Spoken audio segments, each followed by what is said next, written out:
The eviction notice arrived on a Tuesday morning, wedged between a credit card statement showing a balance that made my stomach clench and a rejection letter from the Scripps Institution. 3 months behind on rent, $180,000 in combined student loans and medical debt from my ex-mother-in-law's cancer treatment, and now officially unemployable in my field. Dr. Elena Rodriguez, former NOAA marine biologist, current pariah of the oceanographic community. I stared at the legal document through the kitchen window of my cramped Seattle apartment, watching my 15-year-old daughter Maya pack her lunch with the mechanical precision of someone who'd learned not to ask for extras we couldn't afford. My 17-year-old son Carlos had already left for his before-school job at the hardware store, contributing his minimum wage to our sinking ship of a household. The divorce had been finalized 8 months ago, but David's lawyer had somehow managed to structure the settlement so that his software engineer salary remained largely protected while I shouldered the bulk of the accumulated debt. The irony wasn't lost on me. 3 years ago, I'd been Dr. Elena Rodriguez, the marine biologist who discovered new chemosynthetic bacterial colonies in the Juan de Fuca Ridge system. My research had been featured in Nature, quoted in environmental policy papers, and I'd been invited to speak at conferences from Woods Hole to the Monterey Bay Aquarium Research Institute. Then I'd made the mistake of questioning why certain sections of the ocean floor in my assigned research areas were consistently classified above my clearance level. When I'd pressed for access to complete data sets, citing scientific integrity, I'd been told that some information was compartmentalized for national security reasons. That should have been the end of it. I should have accepted the limitations, published what I could, and continued my career within the acceptable boundaries. Instead, I'd done what any dedicated scientist would do. I'd kept asking questions. Why were bathymetric surveys of specific deep-sea regions classified? Why did oceanographic data from certain naval research vessels never appear in the scientific literature? Why were experienced marine biologists occasionally reassigned to special projects and then never heard from again in academic circles? The official reprimand came first, then the gradual freezing out from research grants. My security clearance, necessary for any meaningful oceanographic work, was revoked for concerns about judgment and discretion. Colleagues stopped returning calls, conference invitations dried up. David, stressed by the mounting financial pressure and my increasing obsession with what he called conspiracy theories, had filed for divorce, citing irreconcilable differences and my paranoid fixation on career sabotage. Now 18 months later, I was facing homelessness with 2 teenagers who still believed their mother was just going through a rough patch. Maya had inherited my stubborn curiosity, constantly asking why we'd moved to a smaller apartment, why I wasn't working, why Dad never wanted to talk about my research anymore. Carlos, more pragmatic like his father, had simply started working extra hours and stopped mentioning college plans. The encrypted email arrived at 11:47 a.m., just as I was calculating whether I could afford both groceries and the overdue electric bill. The sender was listed as mrcrecruitment@secure.com.net, an address that meant nothing to me. The subject line was simple: Deep Sea Research Opportunity, Dr. Rodriguez. Dr. Rodriguez, your expertise in abyssal ecosystem analysis and chemosynthetic bacterial communities has come to our attention through professional channels. Maritime Research Collective is currently seeking a qualified marine biologist for a specialized research project focusing on deep-sea environmental systems. The position offers competitive compensation of $250,000 for a 6-month commitment, with potential for extension based on project requirements. This research involves cutting-edge exploration of unique oceanic environments using advanced submersible technology. Due to the sensitive nature of the work and the remote location of the research station, all communications regarding this position must remain confidential until contract completion. If you are interested in this opportunity, please respond within 48 hours using the encrypted communication protocol attached to this message. Initial screening will be conducted via secure voice communication using rotating VoIP numbers provided daily. The position requires immediate availability and willingness to work in isolated conditions, with limited external communication during the initial 30-day acclimatization period. Comprehensive medical examination and psychological evaluation will be required prior to deployment. Compensation will be provided in advance upon contract signing. All living expenses, medical coverage, and life insurance, $2,000 policy, mandatory, will be provided by MRC during the contract period. We look forward to your response. Maritime Research Collective, Personnel Division. I read the email 3 times, each pass revealing new details that should have been red flags. $250,000 was more than I'd made in the past 2 years combined. The mention of sensitive nature and limited external communication echoed the same language that had gotten me blacklisted from legitimate research. The mandatory life insurance policy was particularly ominous. What kind of marine research required a $2 million death benefit? But Maya needed new school clothes, and Carlos was talking about skipping his senior year to work full-time. The eviction notice was real, the debt collectors were persistent, and my prospects in mainstream oceanography were effectively zero. I'd spent 18 months applying for positions at universities, private research institutions, even environmental consulting firms. The response was always the same polite rejection, often mentioning that they'd decided to pursue other candidates or that the position had been filled internally. I downloaded the encryption software mentioned in the email and composed a response. My hands trembled slightly as I typed, not from fear, but from the desperate hope that this might be legitimate. Even if it wasn't, even if this was some elaborate scam, I had to pursue it. The alternative was admitting defeat, watching my children sacrifice their futures for my professional mistakes, and accepting that my career in marine science was permanently over. MRC Personnel Division. I am very interested in the research position you've described. My background includes 15 years of deep-sea research experience, with particular expertise in extremophile bacterial communities and hydrothermal vent ecosystems. I have extensive experience with both manned and unmanned submersible operations, and I am available for immediate deployment. I understand and accept the confidentiality requirements and isolation conditions. Please provide the next steps for application and screening. Dr. Elena Rodriguez, PhD. Marine Biology, University of Washington. Former Senior Research Scientist, NOAA Pacific Marine Environmental Laboratory. The response came within 6 hours, faster than any legitimate research institution had ever replied to my inquiries. A new VoIP number, a time for a screening call, and instructions for a medical examination at a private clinic in downtown Seattle. The clinic, when I researched it, specialized in occupational health services for specialized maritime personnel, a euphemism that could mean anything from offshore oil workers to military divers. The phone screening lasted 47 minutes and was conducted by someone who identified himself only as Dr. Harrison Personnel Evaluation. His questions were thorough and disturbingly specific. He knew details about my NOAA research that weren't in published papers, asked about my theoretical comfort level with unexplained phenomena, and seemed particularly interested in my psychological resilience and my ability to maintain professional objectivity under unprecedented circumstances. Dr. Rodriguez, he said near the end of the call, this position will require you to encounter marine phenomena that may not align with current scientific paradigms. How would you handle observing something that contradicted established biological principles? I document it carefully, I replied. Verify the observations through multiple methods and report exactly what I observed, regardless of how it aligned with existing theory. That's what scientific integrity requires. There was a pause. Even if reporting those observations might be professionally disadvantageous? The question hung in the air. It felt like a test, though I wasn't sure what answer they wanted. Dr. Harrison, I've already sacrificed my career for scientific integrity. If you're looking for someone who'll falsify data or ignore inconvenient observations, you're talking to the wrong person. Excellent, he said, and I could hear the smile in his voice.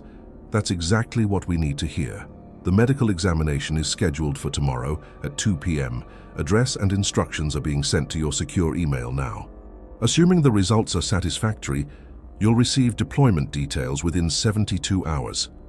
That night I sat at my kitchen table with Maya and Carlos, trying to figure out how to explain that I might be leaving for 6 months without being able to tell them where I was going or what I'd be doing. Maya, predictably, was suspicious and full of questions I couldn't answer.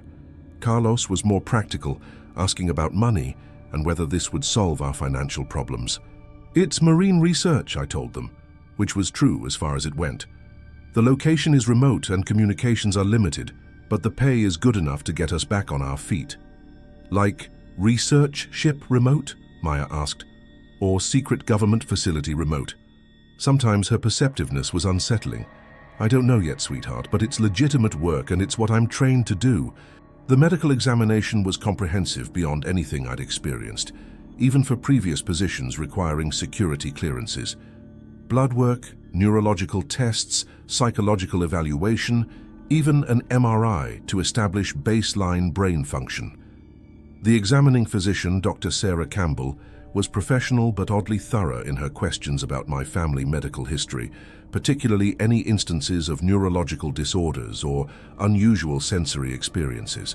"Have you ever experienced auditory or visual phenomena that others couldn't perceive?" she asked, making notes on a tablet. "You mean hallucinations?" "Not necessarily. Sometimes exposure to certain environmental factors can enhance sensory perception in ways that aren't technically pathological." Another cryptic statement that raised more questions than it answered. But the examination results were apparently satisfactory because the deployment instructions arrived exactly 72 hours later, along with a contract that made my financial problems disappear overnight and created entirely new ones. The contract was 47 pages of legal language that essentially boiled down to 6 months of my life, belonging entirely to Maritime Research Collective. No communication with family for the first 30 days.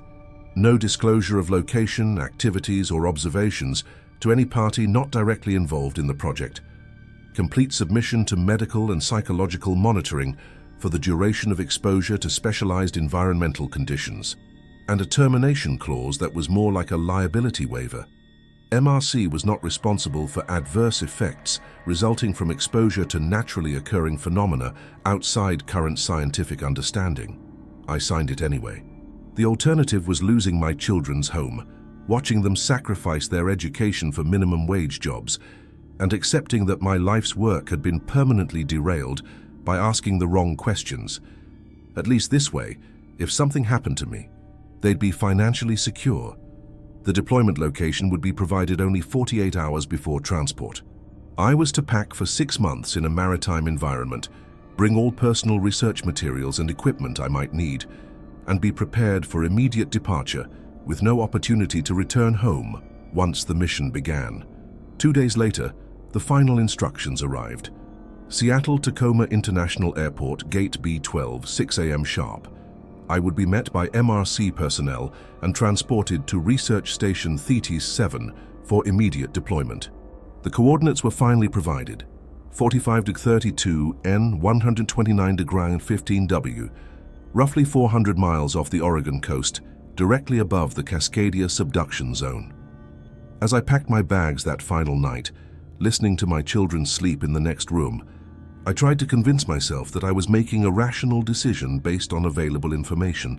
But deep down I knew I was walking into something that legitimate research institutions wouldn't touch, accepting money that was too good to be true from people who knew too much about my personal situation and too little about standard scientific protocols. The eviction notice was still on my kitchen counter, next to Maya's acceptance letter to the advanced science program she wouldn't be able to attend if we lost the apartment. Sometimes desperate people make desperate choices, and sometimes those choices lead to places where the normal rules don't apply. I was about to find out which kind of choice this was. The helicopter ride from Portland lasted 3 hours and 47 minutes, carrying me over increasingly empty ocean toward coordinates that didn't appear on any civilian maritime charts I'd studied. The pilot, who'd introduced himself only as Lieutenant Morrison, maintained radio silence, except for periodic check-ins using military call signs I didn't recognize. Through the headset, I caught fragments of communications mentioning Package Delta en route to Thetis 7 and ETA within operational window. My first glimpse of the research vessel came as we descended through a layer of marine fog at 800 feet. The SSV Hadal Pioneer was unlike any research ship I'd worked on during my 15 years in oceanography. At roughly 150 meters in length, it resembled a military vessel that had been extensively retrofitted for scientific operations. The superstructure bristled with communications arrays, radar systems, and what appeared to be defensive countermeasures. Multiple crane systems lined the deck, including a massive A-frame capable of deploying submersibles far larger than standard research vehicles. "Impressive, isn't she?" Lieutenant Morrison's voice crackled through the headset as we approached the landing pad. State-of-the-art deep-sea research platform. Most of the equipment on board doesn't exist in civilian catalogs. The landing was precise, military-style efficiency that spoke of extensive experience with these operations. As the rotors wound down, I gathered my equipment bags and prepared to meet whoever was running this operation. The deck crew that secured the helicopter moved with the coordinated precision of naval personnel, each wearing identical blue coveralls with MRC patches, but no individual name tags. Commander Rebecca Walsh was waiting at the base of the helicopter pad, and her presence immediately explained the military efficiency I'd observed. Tall, athletic build, graying hair pulled back in a regulation bun, and the bearing of someone accustomed to absolute authority in life-or-death situations. Her handshake was firm, her eye contact direct, and her smile professionally warm without revealing anything personal. "Dr. Rodriguez, welcome aboard the Hadal Pioneer. I'm Commander Walsh, Operations Director for this research mission. I trust your flight was comfortable." "Yes, thank you. Though I have to admit, this is quite different from the research vessels I'm used to working on. The deep-sea environment requires specialized equipment and protocols," she replied, leading me toward a hatch marked "Authorized Personnel Only." "You'll find that everything we do here prioritizes safety and operational security. The ocean at these depths doesn't forgive mistakes or procedural lapses."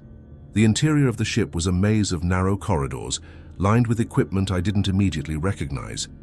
Standard oceanographic instruments were present, CTD sensors, water sampling arrays, spectrometers, but alongside them were devices that looked more like military hardware. Sonar systems with specifications beyond anything used for marine biology research, communication equipment that required security clearances I didn't possess, and monitoring stations displaying data streams I couldn't interpret. "Dr. Rodriguez," Commander Walsh continued as we walked, "I need to brief you on our operational protocols before you begin work. These aren't suggestions, they're requirements for everyone's safety. First, all external communications are scheduled and monitored. You'll have designated times for personal calls, but all transmissions are filtered through our communications center for security purposes." She handed me a tablet displaying a schedule grid. "Radio contact with shore is permitted during green time slots only. Yellow slots are for emergency communications, which require authorization from the bridge. Red slots indicate complete radio silence, no exceptions. These periods usually coincide with sensitive data collection activities." "Sensitive how?" I asked, studying the schedule. "The red periods occurred daily, always between 3 hours and 4 a.m., and lasted exactly 17 minutes. Some of our research involves classified oceanographic phenomena. During those periods, any electromagnetic interference could compromise data integrity or pose safety risks to personnel." Another non-answer wrapped in official language. "What kind of phenomena require radio silence?" Commander Walsh's expression remained professionally neutral. "You'll be briefed on specific research protocols by your colleagues. Speaking of which, let me introduce you to the rest of the scientific team." The laboratory spaces were impressive, better equipped than facilities at most major universities. Multiple wet labs for biological sampling, a clean room for sensitive chemical analysis, and computer workstations running software I didn't recognize. The 3 other scientists working the current rotation looked up as we entered, each offering polite but somewhat guarded greetings. Dr. Mikhail Petrov, the marine geologist, was a thin, nervous man in his early 50s with prematurely gray hair and a distinctive tic of constantly checking his equipment readings. His handshake was brief, almost reluctant, and his accent suggested Russian origins. "Welcome, Dr. Rodriguez. I hope you are prepared for unique geological conditions in this region." "Unique how?" "The Cascadia subduction zone exhibits unusual seismic activity patterns," he replied, but his eyes darted to Commander Walsh as he spoke. "We are documenting tectonic movements that don't conform to standard geological models." Doctor. Carmen Mendez, the chemical oceanographer, was more forthcoming but equally strange in her own way. She appeared to be in her mid-40s, with the pallor of someone who spent most of her time in artificial lighting, and her workstation was meticulously organized in a way that suggested obsessive attention to detail. "Elena, may I call you Elena? I'm analyzing water chemistry at depth intervals that haven't been extensively studied before. We're finding some fascinating anomalies in trace element concentrations and isotopic ratios." "What kind of anomalies?" "Concentrations of rare earth elements that shouldn't exist naturally at these depths, and isotopic signatures that don't match any known sources. It's like the water itself has been modified by some process we don't understand yet." The third member of the team was Marcus Thompson, listed as the senior submersible technician, though his expertise seemed to extend far beyond normal maintenance responsibilities. He was younger than the others, maybe late 30s, with extensive scarring on both hands that looked like old chemical burns or electrical injuries. He was the only one who seemed genuinely pleased to meet me. "Dr. Rodriguez, good to have another experienced diver on board. How comfortable are you with extended deep-sea operations? We're working at depths that push the limits of current submersible technology. I've done research dives to 4,000 meters in Alvin-class vehicles. What's your maximum operational depth here?" Marcus glanced at Commander Walsh before answering. "Our primary research zone is 2,800 to 3,200 meters, but we have equipment rated for much deeper if conditions require it. The thing is, normal depth profiles don't always apply in this region. Sometimes you encounter pressure variations that don't match what the instruments predict." "Pressure variations?" "Local geological activity," Commander Walsh interjected smoothly. "The Cascadia region is seismically active, which can create temporary pressure differentials. That's why we have enhanced safety protocols for all submersible operations." She handed me a thick manual bound in waterproof plastic. "These are our operational procedures. Please review them thoroughly before beginning any work. Pay particular attention to the emergency protocols and the decompression procedures." I flipped through the manual briefly, noting sections on anomalous pressure response, emergency ascent during seismic events, and personnel quarantine procedures for unusual exposure. The last section was particularly concerning. It outlined protocols for isolating crew members who exhibited neurological symptoms consistent with pressure-related disorders, or sensory anomalies following deep water exposure. Quarantine procedures? Deep-sea work can sometimes produce temporary disorientation or sensory disturbances, Dr. Mendez explained. The pressure changes, isolation, and unusual working conditions can affect people differently. We found it's best to monitor everyone carefully and provide immediate medical attention if anyone experiences problems. What kind of problems? Headaches, visual disturbances, auditory sensitivity, Marcus said, but again I noticed him checking with Commander Walsh. Sometimes people hear things that aren't there, or see patterns in the water that look organized but aren't really there. It's usually temporary, just the brain trying to make sense of an unfamiliar environment. Commander Walsh took the manual from my hands and flipped to a specific section. These are the communication protocols I mentioned. Note that certain terms and phrases are classified for operational security. Any reports containing these words will be automatically flagged and reviewed before transmission. The list was extensive. Anomaly, unexplained, impossible, unidentified, anomalous, unprecedented, and dozens of other words that formed the basic vocabulary of scientific inquiry. How am I supposed to write research reports without using words like anomaly or unidentified? You'll learn to use alternative terminology. Unusual instead of anomalous, not yet classified instead of unidentified. It's a matter of practice and operational security. My cabin was located on Deck 3, a small but efficiently designed space with a single bunk, desk, and personal storage. The porthole offered a view of the ocean that stretched endlessly in all directions. No land visible, no other vessels, just grey water under an overcast sky. A small placard on the desk listed emergency contact procedures and reminded me that personal communications were limited to designated time slots and subject to routine monitoring for operational security. That evening, I joined the others for dinner in the ship's mess hall. The conversation was stilted, each person seeming to weigh their words carefully before speaking. Dr. Petrov ate quickly and excused himself early, mentioning that he needed to check the seismic monitors before the overnight readings. Dr. Mendez spent most of the meal discussing technical specifications of water sampling equipment in exhaustive detail, as if avoiding any topics that might stray into more personal territory. Marcus was the most forthcoming, though even he seemed to choose his words carefully. Elena, how long have you been doing deep-sea research? 15 years, mostly focused on extremophile communities around hydrothermal vents. What about your background? Your expertise seems to go beyond standard submersible maintenance. I've been working specialized deep-sea operations for about 8 years. Started with offshore oil platform support, then moved into more unique applications. This kind of work requires flexibility and the ability to adapt quickly when conditions change unexpectedly. Conditions change how? Marcus glanced around the mess hall, noting that Commander Walsh had left and we were relatively alone. Look, Elena, I want to give you some friendly advice. The work we're doing here is legitimate and important, but it's also unlike anything you've probably encountered before. Keep an open mind, follow the protocols exactly, and don't push too hard for explanations that people aren't ready to give you yet.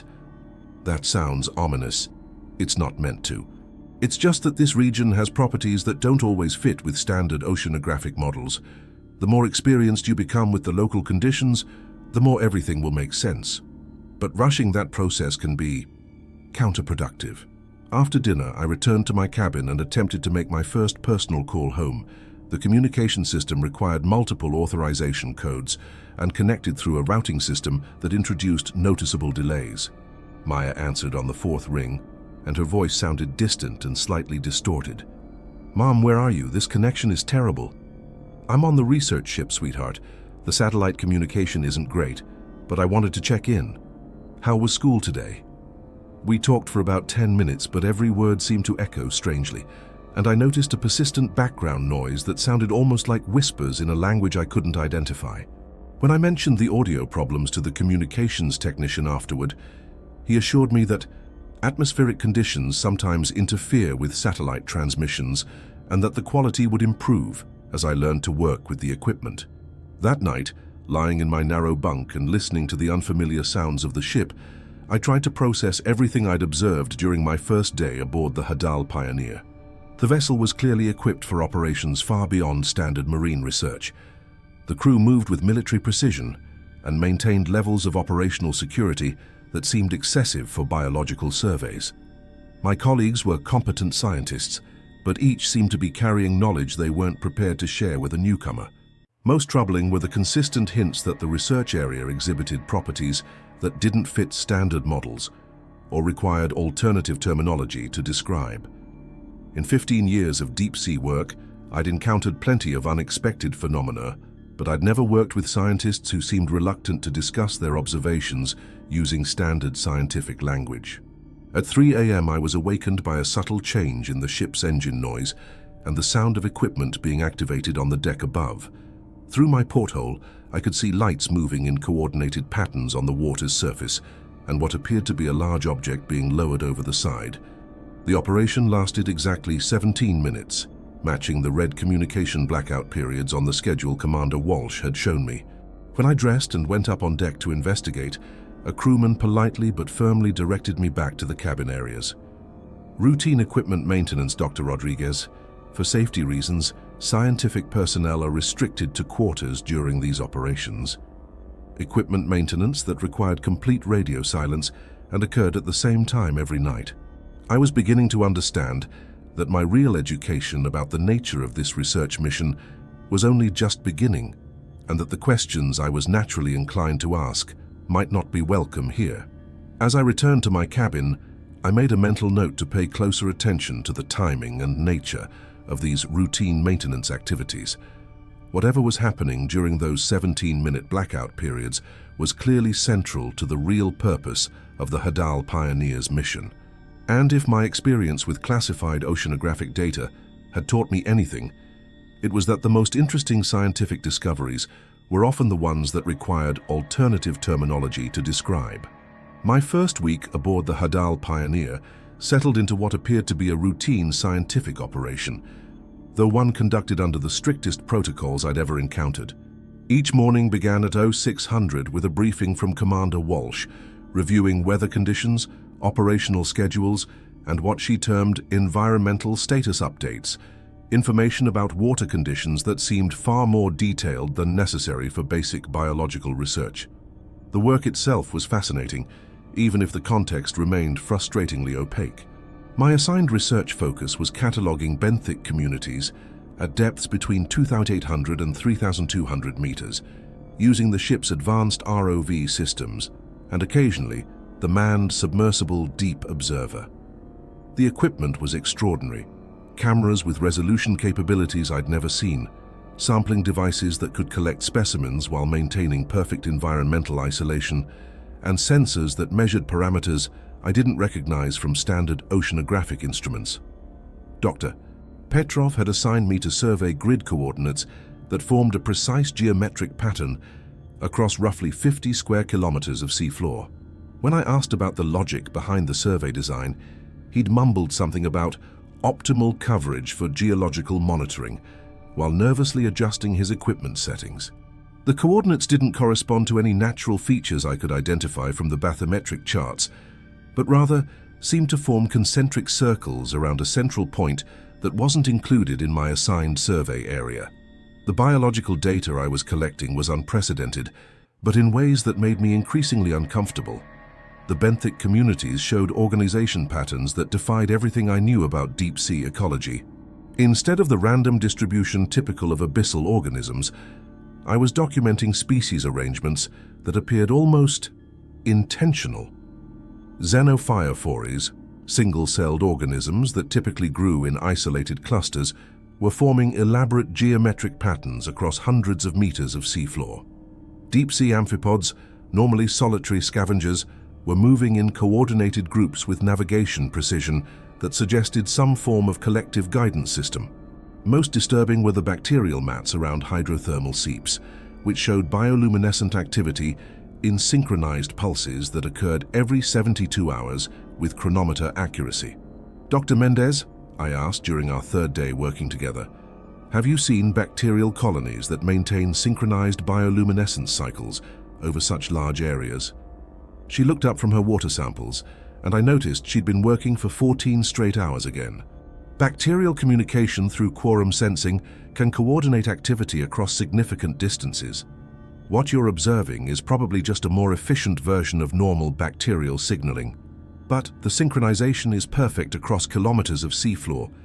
The energy requirements alone should make that impossible, and the chemical signals would disperse long before reaching the outer edges of the colonies.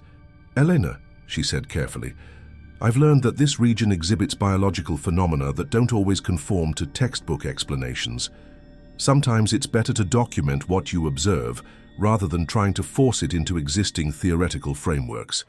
That phrase, "this region exhibits phenomena that don't conform," was becoming a constant refrain from all my colleagues. Dr. Petrov used variations of it when I asked about seismic readings that showed periodic, perfectly regular tremors, rather than the random patterns typical of tectonic activity. Marcus used it when I noticed that the submersible's depth gauges sometimes showed readings that didn't match the calculated pressure based on our known location. The most unsettling observations came during my fourth ROV survey, when I was documenting what should have been a routine bacterial sampling site. The seafloor in this area showed clear evidence of recent geological activity: fresh sediment patterns, exposed rock formations, and what appeared to be new fissures in the basalt substrate. But the geological activity had created formations that looked less like natural erosion and more like construction. Rock surfaces were carved with geometric precision into interlocking patterns that extended for hundreds of meters. The fissures formed perfect geometric angles that channeled hydrothermal flow in directions that enhanced bacterial colony development. Most impossible were the sediment patterns, fine sand, and organic debris arranged in spiraling designs that would require coordinated water currents flowing in mathematically precise vortices. "Marcus," I radioed from the ROV control station, "I'm seeing geological formations that look artificially modified. Can you take a look at these images?" His response was delayed, and when it came, his voice carried a tension I hadn't heard before. "Elena, please switch to internal communications only. And yes, I see what you're looking at. Continue your survey, but don't record any observations about artificial modification in your daily reports." "Why not? This is exactly the kind of discovery that should be documented and published. Just trust me on this. Continue documenting the biological communities, but avoid speculating about the geological features. Commander Walsh will provide guidance on how to report those observations." That evening, Commander Walsh did indeed provide guidance, in the form of a private meeting in her quarters that felt more like an interrogation than a scientific consultation. She reviewed my ROV footage on a secured tablet, making notes with a stylus, while occasionally referring to what appeared to be a classified database of similar observations. "Dr. Rodriguez, your biological documentation is excellent. However, I need to discuss your interpretations of the geological features you encountered today. The formations appear to show signs of deliberate modification. The geometric precision and functional design suggest some form of directed activity rather than natural erosion processes. I understand that these features might appear unusual to someone unfamiliar with the unique properties of this region.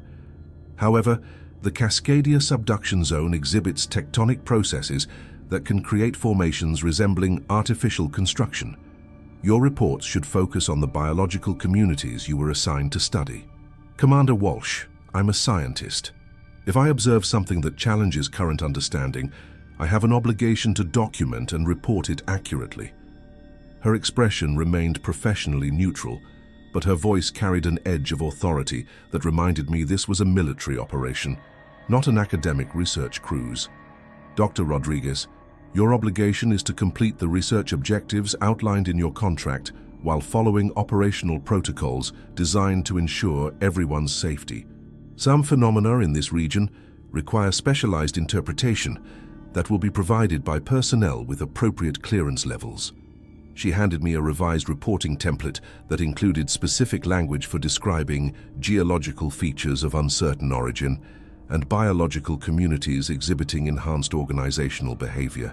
The terminology was carefully crafted to avoid words like artificial, impossible, or engineered, while still allowing for accurate scientific documentation. "This isn't censorship," she explained. "It's proper scientific protocol for research involving potentially sensitive environmental data. Your observations are valuable and will be included in the overall project analysis, but they need to be contextualized by specialists familiar with this region's unique properties." The meeting ended with what felt like a gentle warning. Continued employment depended on following established protocols, and personnel who demonstrated inability to adapt to specialized research conditions could be reassigned at any time. The financial implications were clear. My family's security depended on my willingness to describe impossible geological formations using acceptable terminology. Over the following days, I began paying closer attention to the subtle signs that my colleagues were dealing with similar conflicts between observation and acceptable interpretation. Dr. Petrov's nervous tics intensified whenever he discussed his seismic data, and I noticed he maintained two sets of files: official reports using standard geological terminology and personal notes written in Russian using what appeared to be much more dramatic language. Dr. Mendez worked increasingly long hours, often staying in the laboratory until the early morning hours when the daily equipment maintenance operations began. When I offered to help with her water analysis backlog, she politely declined, explaining that some samples required specialized handling procedures that were above my clearance level. Marcus was the most forthcoming, though only in private conversations when we were certain Commander Walsh was occupied elsewhere.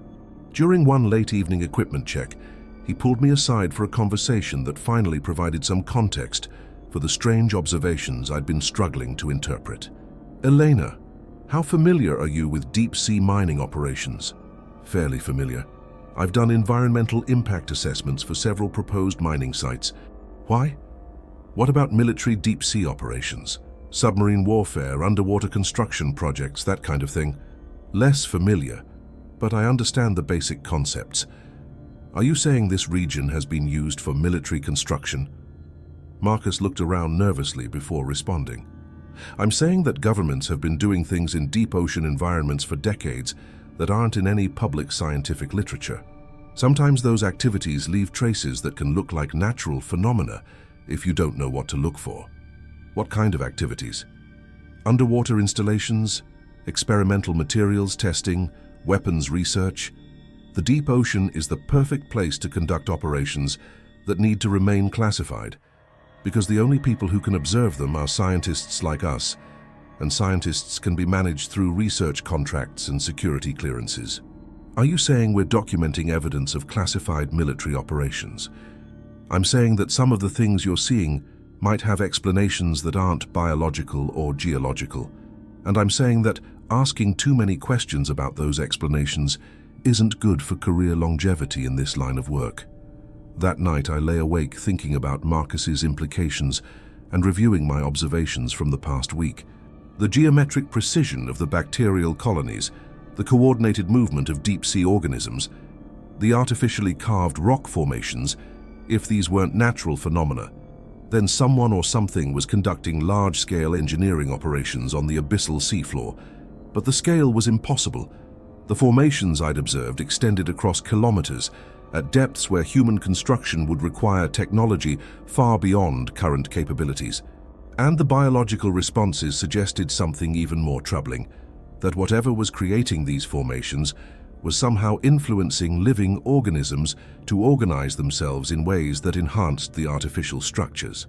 At 3 a.m., I was again awakened by the sounds of the mysterious equipment maintenance operations. This time, I dressed quietly and made my way to a porthole that offered a view of the deck operations. What I saw made my scientific skepticism crumble entirely. Objects were being lowered into the water that bore no resemblance to any oceanographic equipment I'd ever seen. The devices, I couldn't think of them as instruments, were geometrically complex, with surfaces that seemed to shift and reconfigure as they descended. Lights pulsed along their edges in patterns that matched exactly the bioluminescent cycles I'd observed in the bacterial colonies. As the objects disappeared beneath the surface, I noticed that the water itself began to glow with the same rhythmic patterns I'd been documenting in my biological surveys. The glow extended far beyond what should have been possible for any artificial light source, spreading across the ocean's surface in spiraling patterns that gradually faded as the 17-minute maintenance window ended. I returned to my cabin with the growing certainty that my research assignment was not what it appeared to be. The biological phenomena I was documenting weren't natural evolutionary adaptations. They were responses to technological interventions that challenged everything I understood about the limitations of human deep-sea operations. The question was whether I was observing evidence of classified human technology that had advanced far beyond public knowledge, or something else entirely, and whether asking that question would end my career permanently or something much worse. The morning briefing the next day included a new item on Commander Walsh's agenda: enhanced safety protocols for personnel exhibiting signs of pressure-related disorientation. The symptoms she described: increased curiosity about operational procedures, difficulty accepting standard explanations for unusual observations, and persistent questions about phenomena outside assigned research parameters, matched my behavior exactly. I was beginning to understand that my real challenge wouldn't be conducting marine biological research in an unusual environment. It would be maintaining my scientific integrity while pretending that the impossible things I was observing had acceptable explanations, and keeping my dangerous questions to myself before someone decided I was exhibiting too many signs of pressure-related disorientation. The event that shattered my understanding of what was possible occurred during what should have been a routine biological sampling dive on my 10th day aboard the Hadal Pioneer. Marcus had cleared me for solo operation of the Deep Observer, a state-of-the-art submersible that represented technology years ahead of anything I'd used at NOAA. The dive plan was straightforward. Descend to 3,000 meters, collect bacterial samples from the hydrothermal vent complex in grid section 7 Delta, and document any changes in biological activity since my previous survey. The descent proceeded normally for the first 2,800 meters. Water temperature, pressure readings, and biological activity all matched expected parameters. The submersible's systems functioned flawlessly: navigation, life support, communication with the surface, and the sophisticated array of cameras and sampling equipment that made the Deep Observer unlike any research vehicle I'd operated before. At 2,050 meters, my sonar detected the familiar outline of the hydrothermal vent complex I'd surveyed twice before. The geological formation rose approximately 150 meters from the surrounding seafloor, with multiple active vents, creating the superheated, mineral-rich environment that supported unique extremophile communities. My previous surveys had documented typical bacterial mats, tube worms, and the geometric colony patterns that seemed to characterize biological activity throughout this region. But as I approached the vent complex, my external cameras picked up something that shouldn't have been possible. The entire seafloor, extending beyond the range of my lights and sonar, was glowing. Not the localized bioluminescence I'd observed in bacterial colonies, but a coordinated aurora of light that pulsed across kilometers of abyssal terrain. Patterns of blue-green luminescence moved in waves, flowing from the hydrothermal vents outward in concentric circles that maintained perfect geometric precision as they expanded. The light penetrated the water column to depths that defied everything I knew about photon propagation in seawater. I immediately activated all recording systems and began documenting what I was observing, though part of my mind was already struggling to process the scale and impossible nature of the phenomenon. The light patterns weren't random bioluminescence. They formed complex geometric designs that suggested mathematical relationships beyond anything produced by known biological processes. "Surface control. This is Deep Observer," I radioed. "I'm observing large-scale bioluminescent activity at the target site. Patterns appear to be coordinated across several kilometers of seafloor." The response from Marcus came immediately, but his voice carried a tension I'd never heard during previous communications. "Eleanor, please switch to backup communication protocol immediately and continue your descent to the sampling site." "Backup protocol?" "Marcus, I need to document this phenomenon properly. The scale and organization patterns are unlike anything in the literature." "Eleanor, implement backup communication protocol now." "That's a direct order from Commander Walsh." I reluctantly switched to the encrypted channel, which introduced a noticeable delay and strange audio artifacts that made normal conversation difficult. "Surface control, backup protocol active, but I'm requesting permission to modify the dive plan to focus on documenting this bioluminescent activity." Commander Walsh's voice came through the encrypted channel with crystal clarity, suggesting she'd been monitoring all communications from the beginning. "Dr. Rodriguez, proceed with your assigned sampling objectives. What you're observing is a known phenomenon in this region that doesn't require additional documentation." "Known phenomenon?" "Commander, this is coordinated bioluminescence across multiple square kilometers. The energy requirements alone should make this impossible for any biological system. Dr. Rodriguez, your assignment is biological sampling, not theoretical analysis of regional phenomena. Complete your sample collection and return to the surface for debriefing." I continued the descent, but kept all recording systems active as the bioluminescent display intensified around me. At exactly 3,000 meters depth, the light patterns began to change in response to my presence. The concentric waves shifted their focal point to follow the submersible's movement, and the pulse frequency increased from once every 72 seconds to once every 18 seconds, matching my heart rate exactly. The realization that the phenomenon was responding to my biological rhythms sent a chill through me that had nothing to do with the near-freezing water outside the hull. I tried to rationalize what I was observing, perhaps some form of electromagnetic sensitivity in the bacterial colonies, responding to the submersible's electrical systems. But the precision of the response and the impossible scale of coordination defied any biological explanation I could construct. As I approached the hydrothermal vent complex, the light patterns began forming shapes that couldn't be described as random biological activity.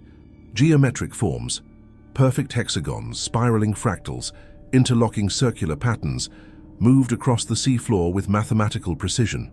The formations appeared three-dimensional, creating optical illusions of depth and structure that made it difficult to judge distances and spatial relationships. "Surface control," I radioed. "The bioluminescent patterns are forming geometric shapes that appear to be responding to the submersible's presence.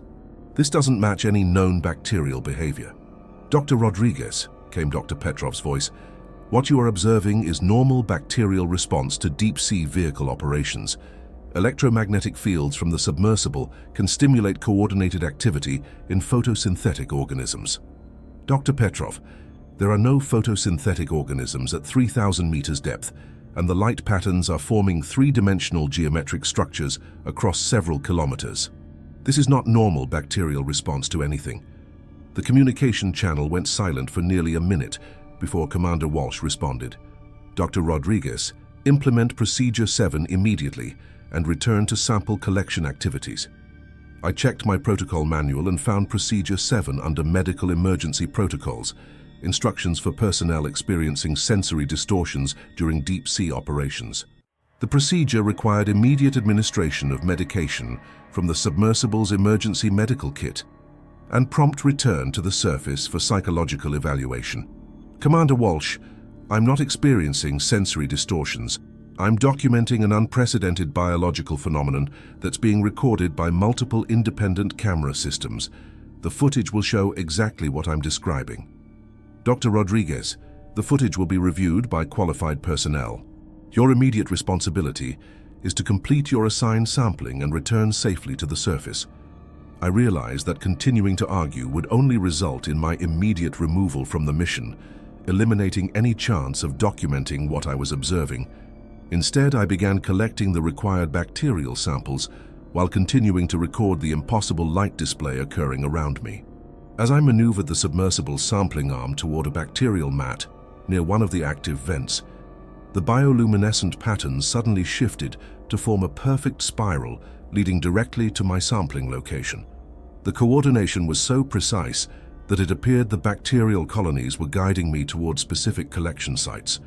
Following the luminescent pathway, I collected samples from locations that showed the most intense light activity.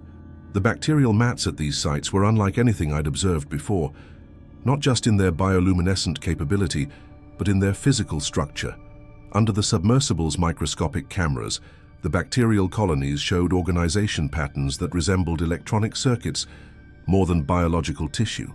Individual bacterial cells were arranged in precise geometric arrays, connected by filamentous structures that appeared to conduct both chemical and electrical signals across vast distances. The bacterial mats weren't colonies in any traditional sense. They were components of a distributed network that extended far beyond what I could observe from a single location. "Surface control," I radioed. "The bacterial samples show unprecedented organizational structure. These aren't normal bacterial colonies. They're components of what appears to be a networked biological system."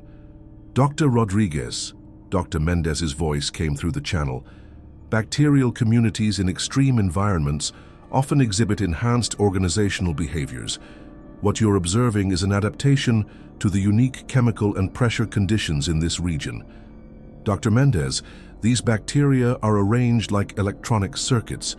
They're conducting signals across distances that should be impossible for chemical communication, and the network appears to extend beyond the range of my observation capabilities."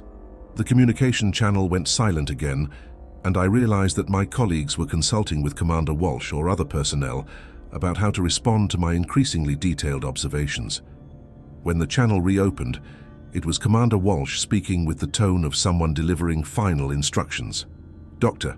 Rodriguez, complete your sample collection immediately and begin ascent. Upon reaching the surface, you will report to the medical bay for standard post-dive evaluation. All recordings and samples will be processed through standard protocols." As I prepared to leave the sampling site, The bioluminescent display intensified to levels that made it difficult to see beyond the immediate vicinity of the submersible. The light patterns began forming what could only be described as writing, symbols that appeared to convey information through their geometric relationships and temporal sequences. I recorded everything, knowing that this footage would either vindicate my observations or be dismissed as equipment malfunction or personal delusion. But what I was witnessing couldn't be explained by any biological process known to science. The scale, coordination, and apparent intelligence behind the phenomenon suggested something that challenged fundamental assumptions about life in the deep ocean. The ascent to the surface took 47 minutes, during which the bioluminescent activity gradually diminished but never completely disappeared. As I rose through the water column, I could see the lights continuing far below, maintaining their geometric patterns across an area that extended beyond the horizon of my observation capabilities. When the Deep Observer surfaced and was secured to the Hadal Pioneer, I was met by Commander Walsh, Dr. Mendez, and a medical technician I hadn't seen before. Before I could begin describing what I'd observed, the medical technician administered what he described as standard post-dive medication to prevent decompression-related complications. Within minutes, I felt a strange detachment from the urgency I'd felt about documenting my observations. The impossible nature of what I'd witnessed seemed less important, and I found myself struggling to maintain focus on the details that had seemed so crucial just moments before. "Dr. Rodriguez," Commander Walsh said as the medical effects intensified, "your dive was highly successful. The samples you collected will provide valuable data for our research objectives. Dr. Mendez will process your recordings and provide appropriate scientific analysis." "The bioluminescent patterns," I said, though my voice sounded distant to my own ears. "They were forming geometric shapes, responding to the submersible's presence. Post-dive disorientation is common at these depths, Dr. Mendez explained gently. The pressure changes and isolation can create perceptual distortions that seem very real during the experience. Your recordings will help us distinguish between actual phenomena and equipment-related artifacts." As they escorted me to my cabin for rest, I realized that whatever medication they'd administered was designed to make me doubt my own observations. The geometric light patterns, the circuit-like bacterial arrangements, the impossible coordination across kilometers of seafloor, all of it was being reframed as post-dive disorientation and perceptual distortions. But I knew what I had seen, recorded, and sampled. The question was whether anyone else would be allowed to see the same evidence, or whether standard protocols would ensure that my documentation joined the growing list of phenomena that required alternative terminology to describe. That night, as the medication gradually wore off, I lay in my bunk understanding that I had crossed a threshold. I had observed something that challenged not just marine biology, but the fundamental laws of physics and the nature of intelligence itself. And I was working for people who not only knew these phenomena existed, but had developed sophisticated procedures for managing personnel who encountered them. The Hadal Pioneer wasn't conducting research, it was conducting containment. And I was no longer a scientist documenting unknown phenomena. I was a liability that needed to be managed, medicated and controlled until I could be safely returned to a world where impossible things didn't exist, and people who insisted they did could be dismissed as delusional. The effects of the post-dive medication lasted 18 hours, during which I experienced a strange dissociation from my own memories. The bioluminescent patterns I'd witnessed began to feel dreamlike. The geometric precision seemed less certain, and even my own recorded observations started to feel like they might have been influenced by depth-induced nitrogen narcosis or equipment malfunction. It was a sophisticated form of psychological manipulation that left me questioning my own scientific judgment. But as the chemical fog lifted, the physical evidence remained. I had collected samples, recorded footage, and documented precise measurements that couldn't be dismissed as hallucination or equipment error. The question was whether I would be allowed to analyze that evidence objectively, or whether it would disappear into the same classified processing system that seemed to sanitize all inconvenient observations aboard the Hadal Pioneer. Dr. Mendez's analysis of my dive footage was completed with suspicious efficiency. Within 36 hours, she provided a comprehensive report that explained every impossible phenomenon I'd observed using standard oceanographic terminology. The coordinated bioluminescence was attributed to enhanced bacterial communication through chemical gradient optimization. The geometric patterns were described as Rayleigh-Benard convection effects in thermally stratified water columns. The circuit-like bacterial arrangements were classified as adaptive morphological responses to extreme pressure environments. Every explanation was scientifically plausible, professionally written, and completely inadequate to explain what I'd actually witnessed. The footage that accompanied her report had been enhanced for clarity in ways that reduced the geometric precision of the light patterns and eliminated the most obviously impossible elements of the phenomenon. "Dr. Mendez," I said during our review meeting, "the enhanced footage doesn't match what I observed directly. The bioluminescent patterns were far more coordinated and geometrically precise than what's shown in this processed version." "Eleanor, deep-sea footage often requires significant processing to eliminate optical distortions caused by water column effects and pressure-related equipment variations. What you're seeing here is the scientifically accurate representation of the phenomena, corrected for environmental factors that can create misleading visual artifacts. But I observed these patterns directly through the submersible's viewports, not just through cameras. The coordination was visible to the naked eye. Pressure effects can influence human perception at depth, especially during extended exposure to unusual visual stimuli. The processed footage represents what actually occurred, separated from perceptual distortions that are common during deep-sea operations. I realized that arguing would only reinforce their assessment that I was experiencing difficulty adapting to specialized research conditions. Instead, I began planning a more careful investigation that would provide evidence they couldn't easily dismiss or explain away. My opportunity came 3 nights later, during the shift change between the evening and overnight watch rotations. At 2:30 a.m., most of the crew was either asleep or preparing for the daily 3 a.m. equipment maintenance operations. I waited until the corridors were empty, then made my way to the ship's data storage center, using access codes I'd observed Marcus entering during our joint equipment checks. The data center contained backup storage systems for all research activities, including raw footage from submersible operations that hadn't been processed through Dr. Mendez's enhancement protocols. If I could access the original recordings from my dive, I would have unaltered evidence of what I'd observed. The storage system required multiple authentication steps, but my research credentials provided access to most scientific data. I located the files from my dive and began copying the raw footage to a portable drive, knowing that this violated multiple clauses in my contract, but unable to accept the sanitized version as accurate documentation. As the files transferred, I explored other sections of the database and discovered folders containing similar recordings from previous research missions. The files were organized by date, with entries going back over 15 years.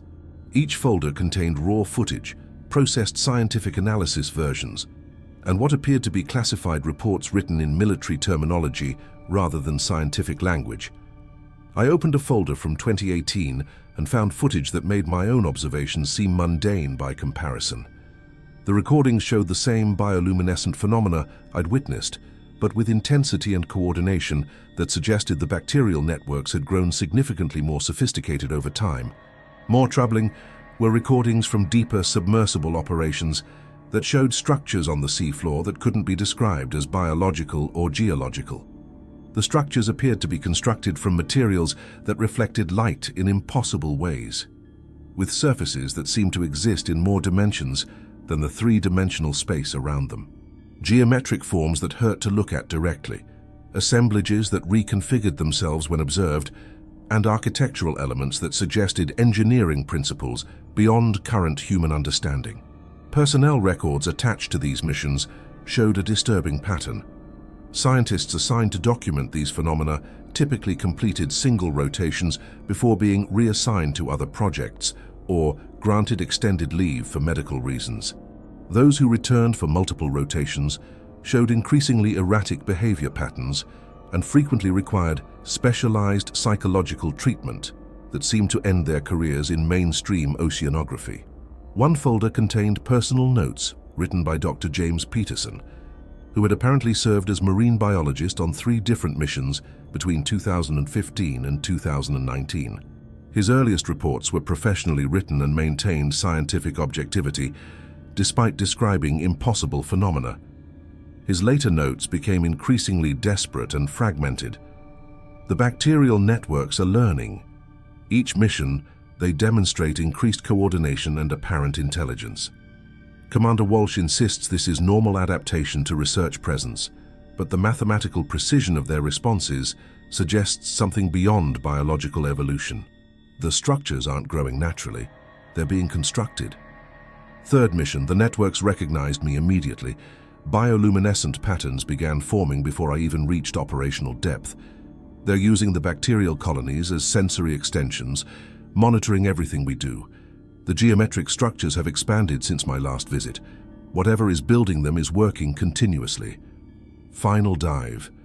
The entity attempted direct communication, not through bioluminescence but through direct neural interface. I could feel its thoughts, its curiosity about human consciousness. It's been studying us through every scientist we've sent down. Commander Walsh knows. They've been feeding it information about human neurological patterns through our repeated exposure. The final entry was dated 6 months before Dr. Peterson was officially listed as transferred to private research position in the personnel database. No record existed of his subsequent employment or current location.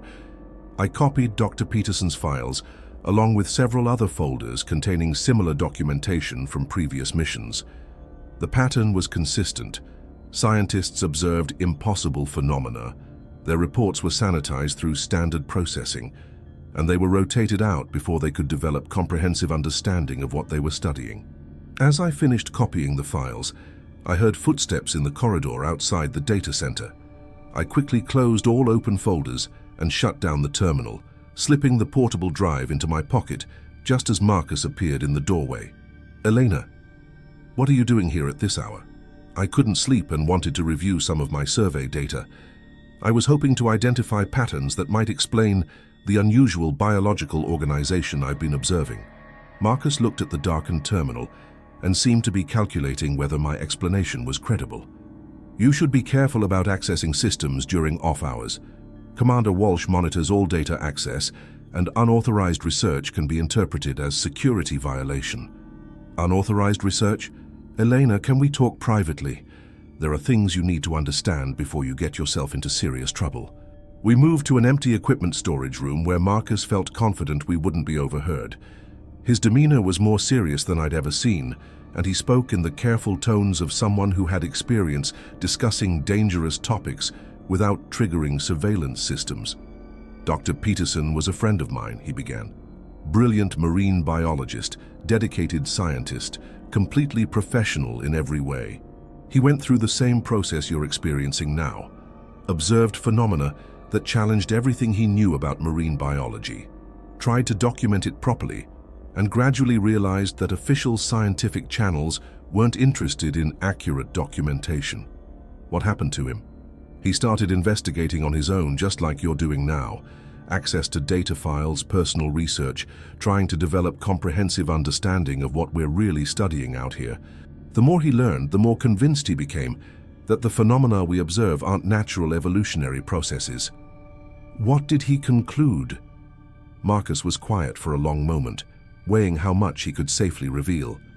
"He concluded that someone or something has been conducting large-scale experiments in consciousness and neural development using deep-sea bacterial networks as the medium. The bioluminescent displays, the geometric coordination, the apparent intelligence. It's all part of a system designed to study and potentially influence human neurological patterns. That's impossible. The scale alone would require technology and resources beyond anything humans could deploy. Jim didn't think it was humans conducting the experiments. The implications of that statement hung in the air between us. If the phenomena I'd observed weren't natural biological processes, and they weren't human technological operations, then I was documenting evidence of non-human intelligence conducting research on human subjects. Marcus, if that's true, then every scientist who comes down here is essentially a test subject. We're not studying marine biology. We're being studied by something that uses marine biology as a tool. And now you understand why the official reports use alternative terminology, and why scientists who ask too many questions get rotated out. The question is what you're going to do with that understanding. What options do I have? You can complete your rotation, accept the financial compensation, and return to your life with the understanding that some forms of knowledge are too dangerous to pursue. Most scientists make that choice, and MRC ensures they have comfortable careers that don't involve deep-sea research. Or you can continue investigating, try to develop comprehensive documentation of what's really happening here, and eventually face the same choices that Dr. Peterson faced. But I should warn you, people who choose that path don't usually get happy endings. What happened to Dr. Peterson specifically? Marcus looked genuinely troubled. Officially, he completed his rotation and moved to a private research position. Unofficially, he started experiencing what the medical staff described as progressive neurological degradation after his third exposure to the deep-sea phenomena. His memories became unreliable, his personality changed, and he eventually required permanent medical supervision. You're saying the entity damaged his brain? I'm saying that prolonged exposure to non-human intelligence can have effects on human consciousness that aren't reversible, and that the people running this operation know that, plan for it, and consider it an acceptable cost for the information they're gathering. I spent the remainder of that night reviewing the files I'd copied, cross-referencing the observations of previous scientists with my own experiences. The pattern that emerged was terrifying in its consistency. The bacterial networks weren't just displaying coordinated behavior, they were learning from each human they observed, developing increasingly sophisticated methods of interaction and apparent attempts at communication. Each mission provided the entity with more detailed information about human neurological patterns, and each successive scientist reported more direct and intensive contact. If Marcus was correct about Dr. E. Peterson's fate, then continued exposure would eventually result in some form of permanent neurological alteration that ended a person's ability to function in normal human society. But the entity wasn't just studying random human subjects. Based on the personnel records, it specifically requested scientists with particular expertise and psychological profiles. Marine biologists with experience in extremophile research, individuals with high pattern recognition capabilities, and people whose careers had been disrupted in ways that made them dependent on the financial compensation MRC provided. I was the perfect subject, desperate enough to accept the assignment, qualified enough to provide meaningful observations, and isolated enough that my eventual disappearance or medical retirement wouldn't attract significant attention from the scientific community. The revelation that my financial desperation had been specifically exploited to recruit me as a test subject for non-human intelligence research should have terrified me. Instead, it crystallized my determination to document the truth, regardless of the personal consequences. If I was going to be studied, manipulated, and eventually discarded by this operation, I would at least ensure that someone, somewhere, would have access to accurate documentation of what was happening to the scientists who disappeared into the deep ocean and never quite returned as themselves. The question was whether I could gather enough evidence to expose the truth before the entity's next communication attempt caused the same neurological degradation that had ended Dr. Peterson's career and possibly his life. The morning after my conversation with Marcus, I awakened to find that the daily 3 a.m. equipment maintenance operations had expanded. Instead of the usual 17-minute window, the activities had lasted for over an hour, and the bioluminescent responses I could observe through my porthole had intensified to levels that made the water around the Hadal Pioneer glow like a massive aurora. Commander Walsh's morning briefing introduced new enhanced safety protocols that restricted all personnel to designated areas of the ship during extended overnight operations. The restrictions were presented as routine precautions, but their timing and specificity suggested that something had changed significantly in the entity's behavior patterns. Due to increased seismic activity in the research area, she announced, All scientific personnel are required to remain in their quarters or designated work areas between 2 a.m. and 6 a.m. until further notice. These restrictions are temporary and designed to ensure everyone's safety during potentially unstable geological conditions. Dr. Petrov looked particularly agitated during the briefing, repeatedly checking his seismic monitoring equipment and muttering in Russian. When I approached him afterward, his response revealed just how dramatically conditions had deteriorated overnight. Elena, the seismic readings make no sense. We are recording perfectly regular tremors every 18 minutes, with magnitude variations that follow mathematical progressions rather than random tectonic patterns. This is not geological activity. This is artificial stimulation of the seafloor structure. Artificial how? Someone or something is generating controlled vibrations through the ocean floor, using the geological structure as a resonance chamber. The patterns match acoustic frequencies that would be optimal for long-distance communication through solid rock formations. Communication to what? Dr. Petrov glanced around nervously before responding. Elena, I have been analyzing seismic data from this region for 8 months. The vibration patterns began small and localized, but they have been growing stronger and more complex with each research mission. Whatever is generating these signals is learning to use the entire Cascadia subduction zone as a communication network. The implications were staggering. If the entity could manipulate geological structures across hundreds of kilometers, then its capabilities extended far beyond the bacterial networks I'd observed. It was potentially using the ocean floor itself as a massive sensory and communication system, with range and power that dwarfed any human technology. That afternoon's submersible operations provided direct confirmation of Dr. Petrov's analysis. The deep observer descended normally until reaching 2,500 meters, at which point the submersible's navigation systems began registering position readings that couldn't be reconciled with known oceanographic data. According to GPS and inertial guidance, the submersible was maintaining steady position above the research site. According to depth sensors and pressure readings, I was descending through a water column that exhibited properties unlike anything in standard oceanographic literature. Temperature gradients shifted in layers that formed perfect geometric patterns. Chemical composition varied in cycles that matched the seismic vibration frequencies Dr. Petrov had documented, and current flows followed trajectories that seemed designed to guide the submersible toward specific locations. Surface control, I radioed. I'm getting conflicting navigation data. GPS shows stable position, but water conditions suggest I'm moving through an artificially structured environment. Marcus's response carried a tension I'd never heard before. Elena, maintain current descent profile and continue to target depth. We're monitoring all systems from the surface. Marcus, the water chemistry is showing impossible stratification patterns. Temperature and salinity are varying in mathematical progressions that couldn't occur naturally. Elena, please limit radio communications to essential operational updates only. I realized that my colleagues were monitoring phenomena that had progressed far beyond anything they'd experienced during previous missions.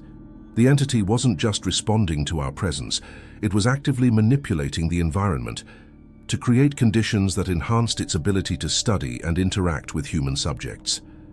At 3,000 meters depth, the bioluminescent displays began before I even reached the seafloor.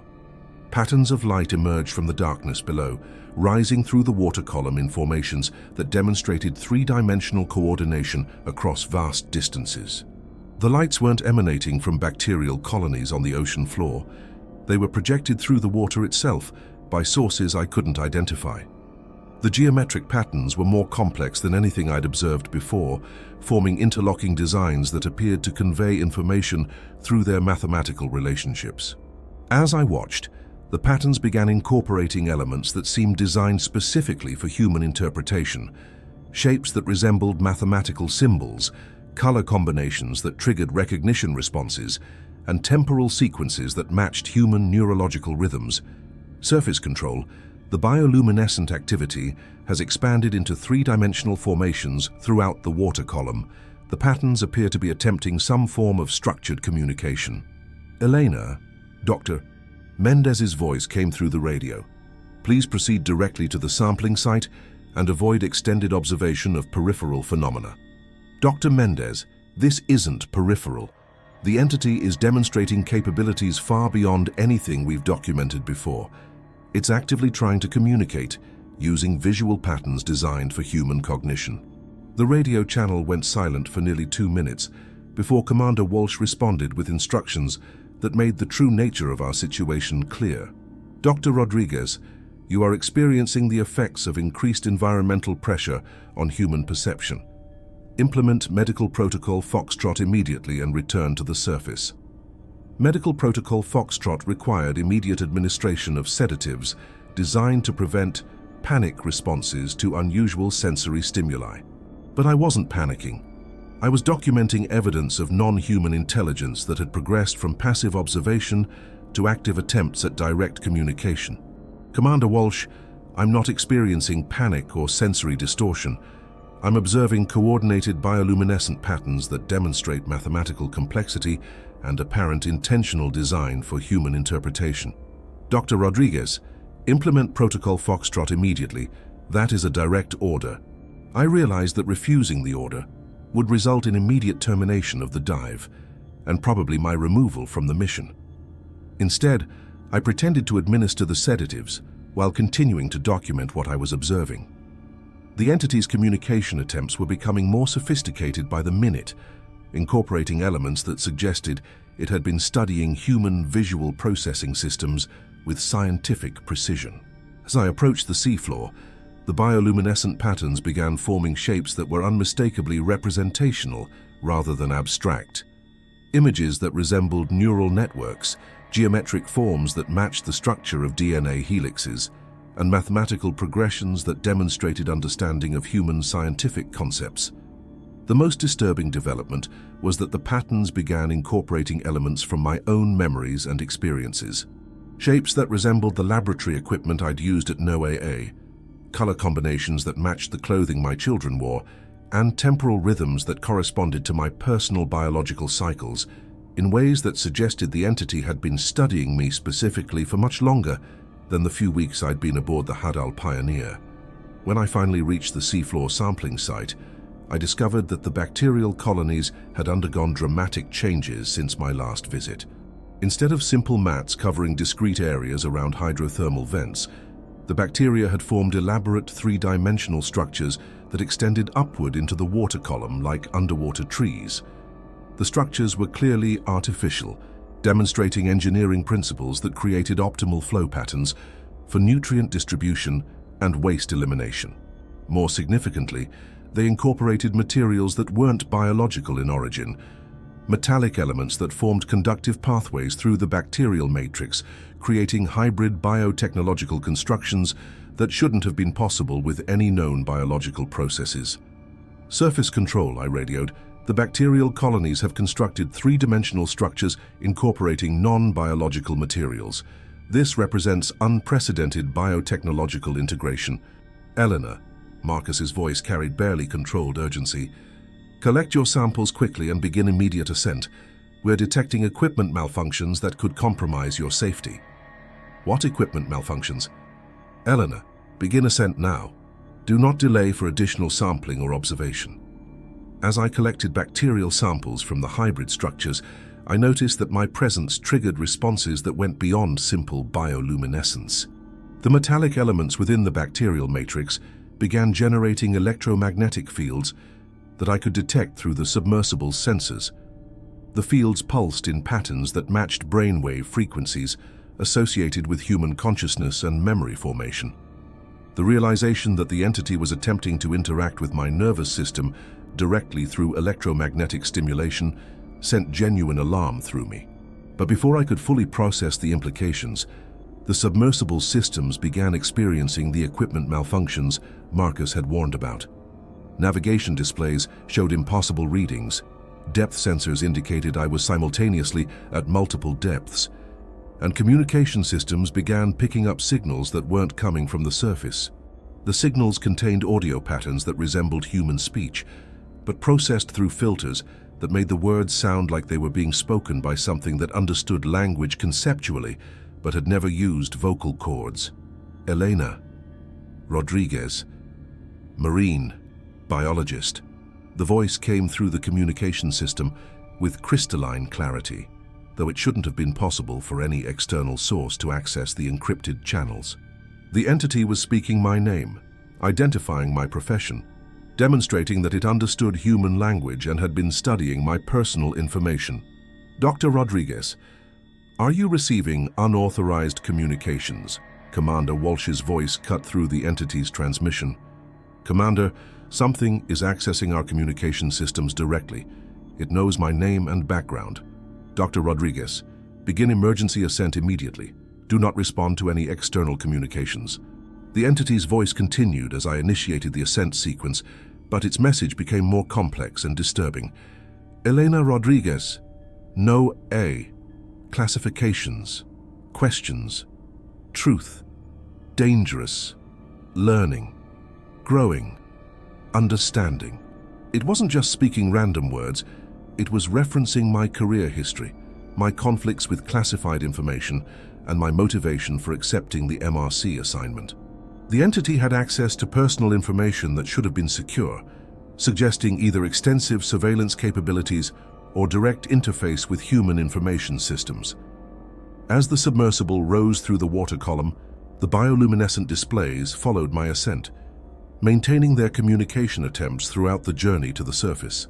The patterns became increasingly urgent and complex, as if the entity recognized that the opportunity for extended contact was ending and was trying to convey maximum information before I was removed from its sphere of influence. The final transmission came as I reached 500 meters depth. "Elena, help, trapped, studying, humans, forced, others, controlling, must, communicate, truth." The message suggested that the entity wasn't operating independently, but was being controlled or directed by other forces. If the communication was accurate, then the bacterial networks and geological manipulations weren't autonomous expressions of alien intelligence, but tools being used by something else to study human consciousness, for purposes I couldn't determine. When the Deep Observer surfaced, I was met by the full medical team and immediately sedated before I could report the details of the entity's communication attempts. But as the medication took effect, I retained enough awareness to understand that Commander Walsh and her colleagues were neither surprised nor concerned by what I'd experienced.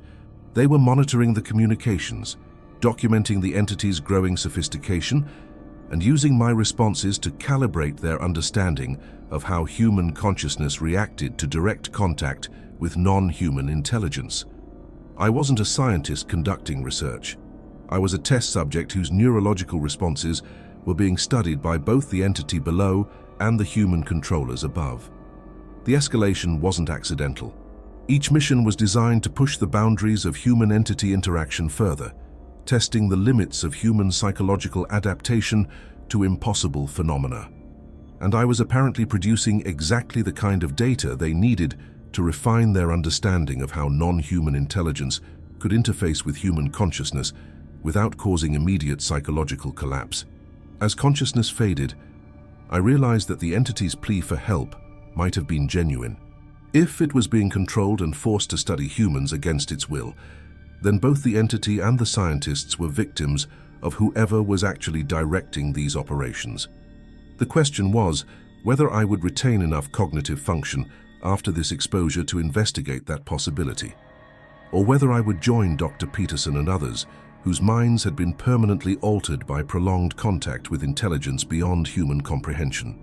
I regained consciousness 43 hours later in the ship's medical bay, restrained to a bed with monitoring equipment attached to my head, chest, and arms.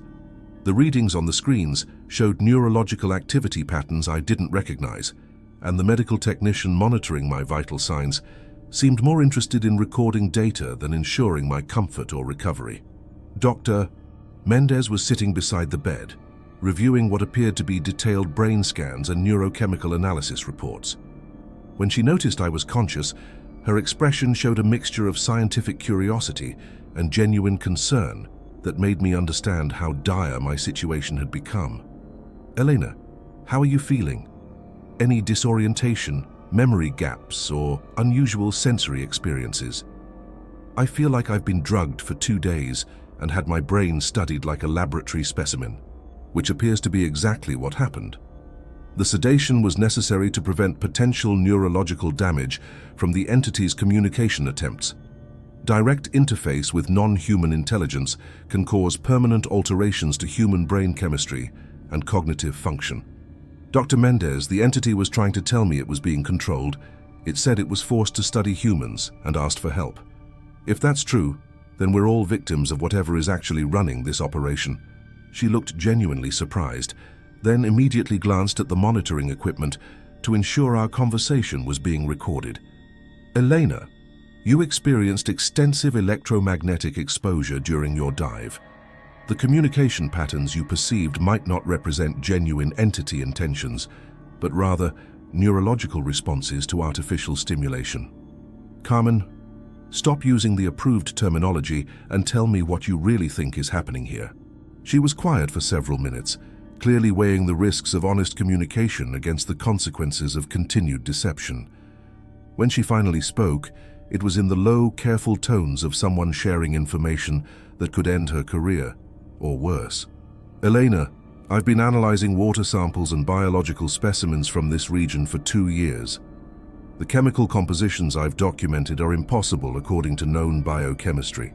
The bacterial networks contain synthetic compounds that don't exist in nature, and the metallic elements incorporated into their structures are engineered materials that require manufacturing capabilities beyond current human technology. Engineered by whom? That's the question that ended Dr. Peterson's career and probably his sanity. The technological sophistication required to create these biotechnological hybrids suggests either secret military development programs using science decades ahead of public knowledge, or non-human engineering capabilities that challenge our understanding of what's possible. What do you think? I think the entity you communicated with is a hybrid, biological, technological system that was created rather than evolved. Someone or something is using it to conduct large-scale experiments in consciousness and neurological manipulation, with human subjects as the primary research focus. And our role? We're test subjects whose responses provide data about human neurological adaptation to non-human intelligence interface. Each scientist who comes down here contributes to their understanding of how human consciousness can be studied, influenced, and potentially controlled. The medical bay's door opened and Commander Walsh entered, accompanied by 2 people I hadn't seen before. The man was introduced as Dr. Harrison, the personnel evaluator who had conducted my initial screening, though he looked far more military than academic in person. The woman wasn't introduced at all, but carried herself with the authority of someone accustomed to making decisions that affected people's lives permanently. Dr. Rodriguez, Commander Walsh began. Your recent dive provided extremely valuable data about human neurological response to direct entity interface. The communication patterns you experienced represent the most sophisticated interaction we've documented to date. Commander, the entity was trying to communicate that it's being forced to study humans against its will. If that's accurate, then this entire operation is something other than scientific research. Doctor, Harrison consulted a tablet before responding. Dr. Rodriguez, your interpretation of the entity's communications is understandable, but not necessarily accurate. Non-human intelligence operates according to thought patterns that don't translate directly to human conceptual frameworks. What you perceived as a plea for help might have been an attempt to manipulate your emotional responses for its own purposes. What purposes? The unnamed woman spoke for the first time, and her voice carried the cold authority of someone accustomed to classifying information and controlling its dissemination. Dr. Rodriguez, you've been granted security clearance for compartmentalized information necessary to complete your research assignment. The entity you've encountered is designated as Subject Tethys Alpha, a biological intelligence of unknown origin that was discovered in 1987 during classified deep-sea operations. Unknown origin meaning what? Meaning its biological and technological characteristics don't match any known evolutionary pathways or human manufacturing capabilities. Subject Tethys Alpha appears to be the product of engineering principles that operate according to physical laws we don't fully understand. Are you saying it's extraterrestrial? We're saying its origin is irrelevant to its current function.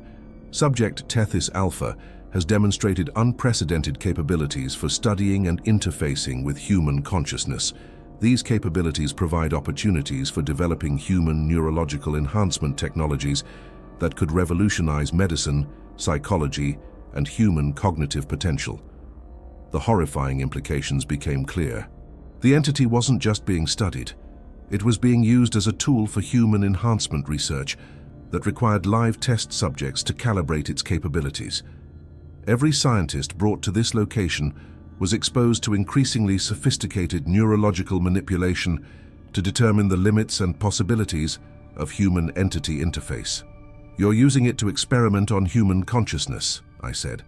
"We're conducting research that could eliminate neurological disorders, enhance human cognitive capabilities, and develop technologies for direct brain-computer interface that would advance human potential beyond current limitations," Dr. Harrison replied. "The research requires understanding how non-human intelligence can safely interface with human neurological systems." Safely? What happened to Dr. Peterson wasn't safe. Dr. Peterson participated in research that advanced our understanding significantly. His contributions enabled the development of protective protocols that make current operations much safer for research personnel. Protective protocols? I was sedated and restrained for 2 days after 15 minutes of entity communication. The unnamed woman consulted her own tablet before responding. "Dr. Rodriguez, your neurological response patterns to entity interface exceeded parameters we considered safe for extended exposure. However, your brain chemistry showed adaptation indicators that suggest you could withstand more intensive contact with appropriate medical support." More intensive contact for what purpose? Subject Tethys Alpha has requested specific human subjects for extended communication sessions. Your neurological profile and scientific background match its requirements for what it describes as comprehensive information exchange. The entity had specifically requested me for extended contact. If its plea for help had been genuine, then this might be an opportunity to understand what was really happening, and possibly find a way to end the exploitation of both the entity and future human subjects. If the entity was manipulating human emotions to gain access to additional test subjects, then I would be walking into a trap that could permanently alter my consciousness. What would extended communication involve? Direct neural interface in a controlled environment that would allow subject Tethys Alpha to share more complex information about its capabilities and origin. The session would be monitored continuously, with medical intervention available if your neurological responses exceeded safe parameters. And if I refuse? Your research contract includes clauses for medical evaluation and treatment if exposure to unusual environmental conditions produces psychological or neurological symptoms. Refusing to participate in medically necessary procedures could be interpreted as evidence of cognitive impairment requiring intensive treatment. The threat was clear: undergo the entity interface voluntarily, or be classified as mentally incompetent and subjected to whatever procedures they deemed necessary. Either way, I would be used as a test subject for human entity neurological interface research. When would this session occur? Tomorrow morning. The entity has been preparing for extended communication by modifying its bacterial networks to optimize electromagnetic interface capabilities. The session will take place at depth, using a specially configured submersible that allows for direct neurological monitoring during entity contact. That evening, as I reviewed the briefing materials for the entity interface session, Marcus visited my quarters with information that changed my understanding of everything I'd learned aboard the Hadal Pioneer. "Elena, there's something you need to know before tomorrow's session. Dr. Peterson didn't suffer neurological damage from entity contact. He suffered neurological damage from the experimental medications they used to prevent entity contact from succeeding." "What do you mean?" "The entity has been trying to communicate critical information to human subjects for over 30 years. Information about who created it, why it was placed in this location, and what it was designed to accomplish. Every time it gets close to successful communication, the medical team intervenes with drugs that prevent memory formation and cause neurological damage that looks like mental breakdown." "You're saying they're deliberately preventing the entity from communicating?" "I'm saying that whoever is running this operation doesn't want the entity to successfully share what it knows about its origins and purpose. Dr. Peterson got closer to complete communication than anyone before him, which is why his neurological damage was so severe. Marcus, if that's true, then tomorrow's session is either an opportunity for the entity to finally communicate successfully or a setup to ensure I suffer the same fate as Dr. Peterson. Elena, the entity has been learning from each failed communication attempt. It's developed methods for protecting human neurological systems during interface, but only if the human subject cooperates fully and resists the medical interventions designed to prevent successful contact. What are you suggesting? I'm suggesting that tomorrow's session will determine whether the entity finally succeeds in communicating what it's been trying to tell us for 3 decades, or whether another scientist disappears into the medical system as a failed experiment. As I prepared for what might be my final night as a mentally functional human being, I realized that the choice I faced wasn't between cooperation and resistance.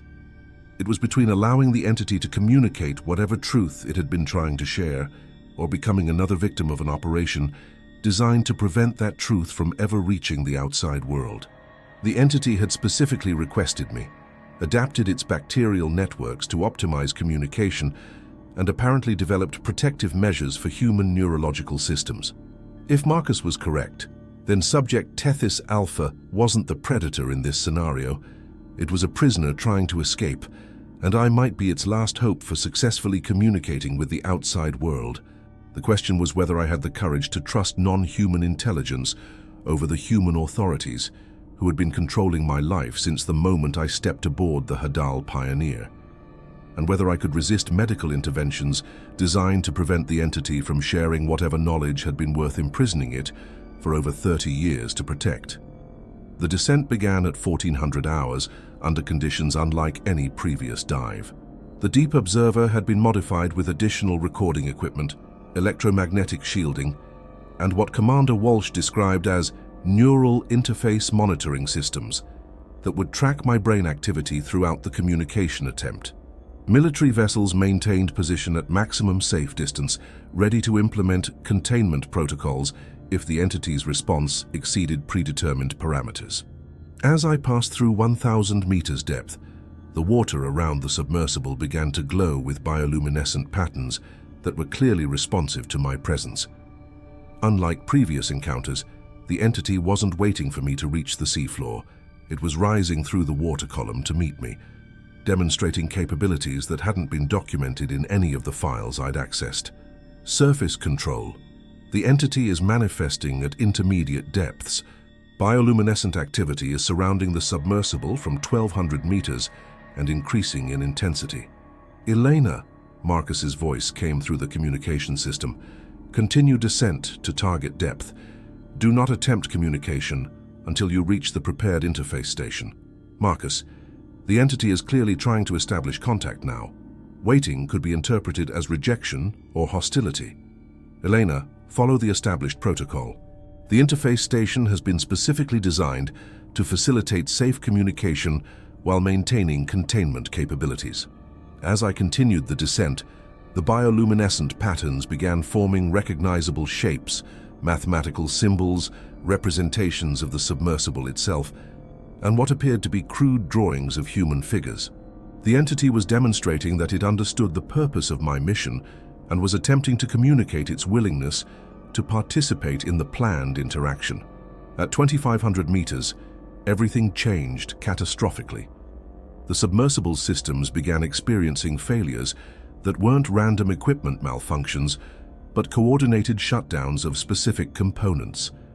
Navigation displays went dark, depth sensors stopped responding, and the ballast control system engaged without input from me. The Deep Observer was being taken control of by the entity, which apparently possessed capabilities far beyond what had been documented in the research files. Surface control. I'm experiencing total system failure. The submersible is descending beyond planned parameters, and I cannot regain control. Elena, Commander Walsh's voice carried barely controlled panic. Activate emergency ascent systems immediately. Commander, emergency systems are not responding to manual input. Something is controlling the submersible's electronics directly. The communication channel erupted with urgent voices as the surface team realized they were witnessing capabilities that exceeded all their previous assessments of the entity's technological sophistication. If it could take control of advanced submersible systems remotely, then their containment protocols were fundamentally inadequate. As the Deep Observer descended past 3,000 meters into completely uncharted territory, I found myself traveling through an environment that couldn't exist according to known oceanographic principles. The water around the submersible glowed with uniform luminescence that provided visibility far beyond what should have been possible at these depths. Temperature and pressure readings fluctuated in patterns that suggested I was moving through artificially maintained environmental conditions. At 3,400 meters, deeper than any previous human exploration in this region, the submersible came to rest on a seafloor that bore no resemblance to natural geological formations. Structures extended in all directions beyond the range of my lights, demonstrating architectural complexity that indicated intelligence and engineering capabilities far exceeding human civilization. The entity had brought me to its true home, revealing itself as something far more sophisticated than the distributed bacterial consciousness described in the research files. This was a technological civilization that had existed in Earth's deep oceans for an unknown period, hidden from human detection until naval operations in the 1980s had accidentally discovered its outer boundaries. Elena Rodriguez, the entity's voice came through the communication system with perfect clarity. Thank you for accepting our invitation. We have much to discuss about the activities your people have been conducting in our territory. Surface control, I radioed. The entity is communicating directly and clearly. I'm in a constructed environment that suggests technological civilization rather than simple biological intelligence. Eleanor, Commander Walsh's voice was strained. Do not engage in extended communication without authorization. Document what you observe, but limit interaction to essential exchanges. Dr. Rodriguez, the entity continued, your surface controllers cannot hear this conversation. We have isolated your communication systems to prevent their interference with our discussion. The realization that the entity could selectively filter my communications meant that everything I thought I was reporting to the surface was being controlled by the intelligence I was supposed to be studying. The entity had complete control over the information flow, which meant that Commander Walsh and her team were receiving only what it chose to allow them to hear. What do you want to discuss? I asked. Your people have been conducting what you call research operations in our territory for over 2 decades. These operations have caused significant damage to our distributed consciousness network and have resulted in the loss of several of our community members. The files I accessed suggested that human scientists were being harmed by exposure to your intelligence. Are you saying that your people were also being injured? Dr. Rodriguez, consciousness is not limited to individual biological units as your species assumes. Our distributed intelligence includes components that your people have been removing, studying, and destroying. Each time your research teams extract bacterial colonies or geological samples, they are effectively performing surgery on our collective consciousness without anesthesia. The implications were horrifying. Every biological sample collected, every rock core extracted, every invasive procedure conducted by human research teams had been equivalent to torture performed on a sentient being. The scientists who had experienced neurological damage weren't victims of an hostile alien intelligence. They were experiencing psychic trauma from participating in systematic torture. Why didn't you communicate this to previous research teams?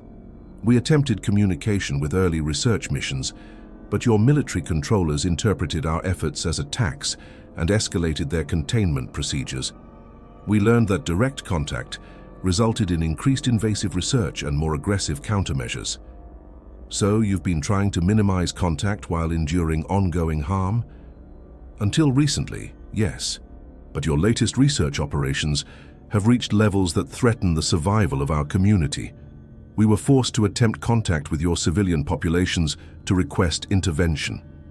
Through the submersible's cameras, I could see entities moving through the constructed environment around me. They weren't the simple bacterial colonies described in the research files, but complex beings that seemed to combine biological and technological elements in ways that challenged fundamental assumptions about the nature of life and intelligence.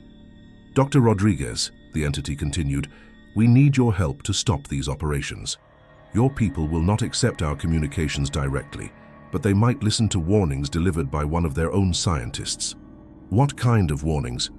The research your controllers are conducting has destabilized our community's connection to the global network. If our local consciousness node fails completely, it will trigger defensive responses from our sister communities in other oceanic regions. Your species is not prepared for contact with our full civilization. As if summoned by the entity's words, the submersible's external sensors began detecting massive electromagnetic disturbances rising from depths far below our current position. Energy patterns that dwarfed anything I'd observed before were emanating from sources that appeared to be located thousands of meters deeper in the ocean trench. Surface control, I radioed, hoping the communication would get through.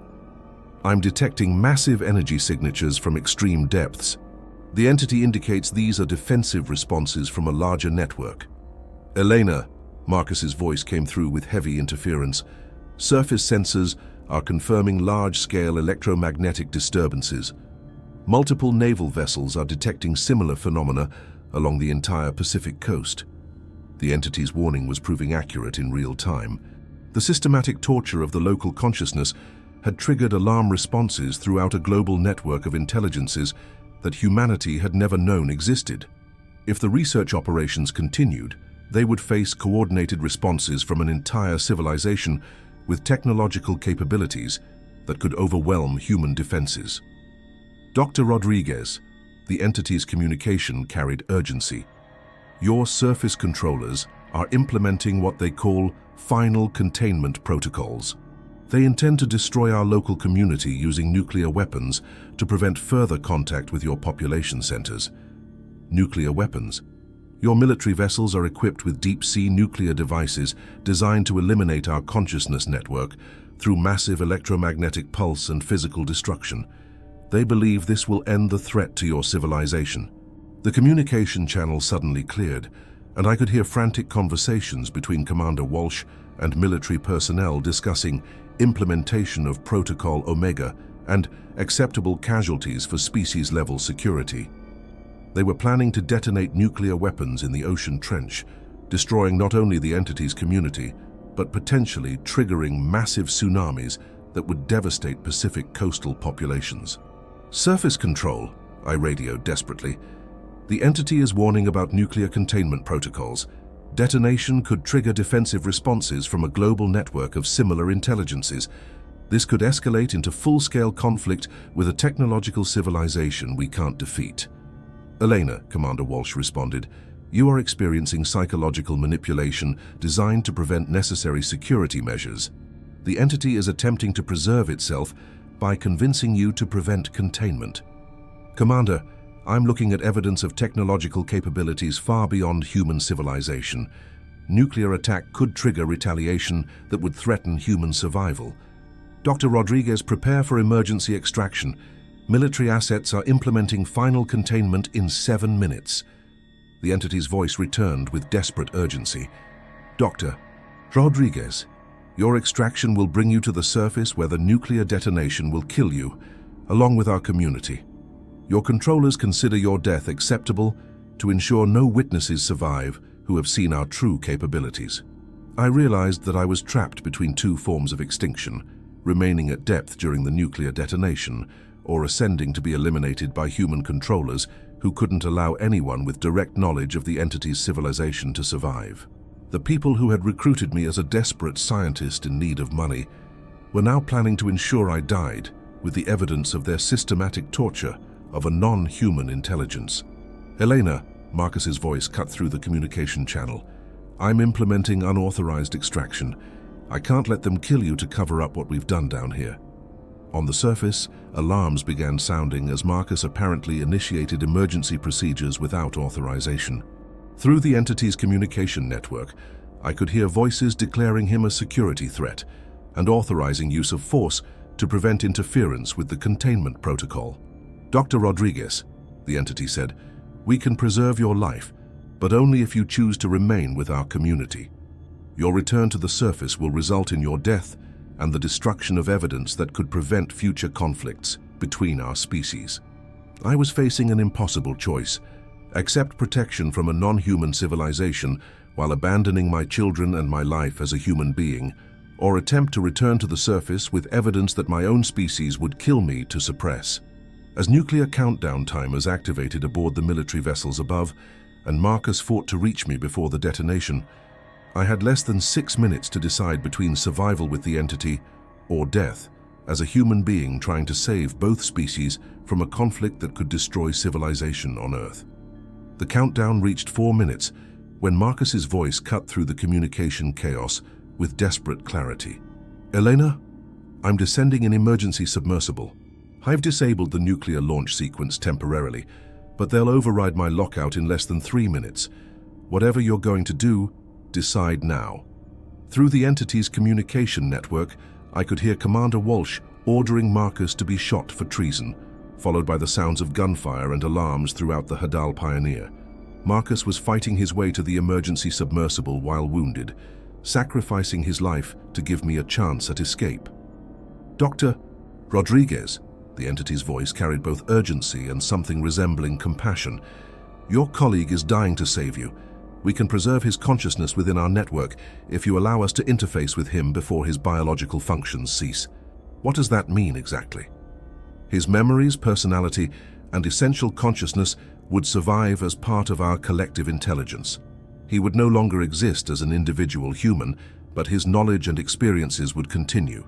The choice was horrifying: allow Marcus to die normally, or permit an alien intelligence to absorb his consciousness in ways I couldn't fully understand.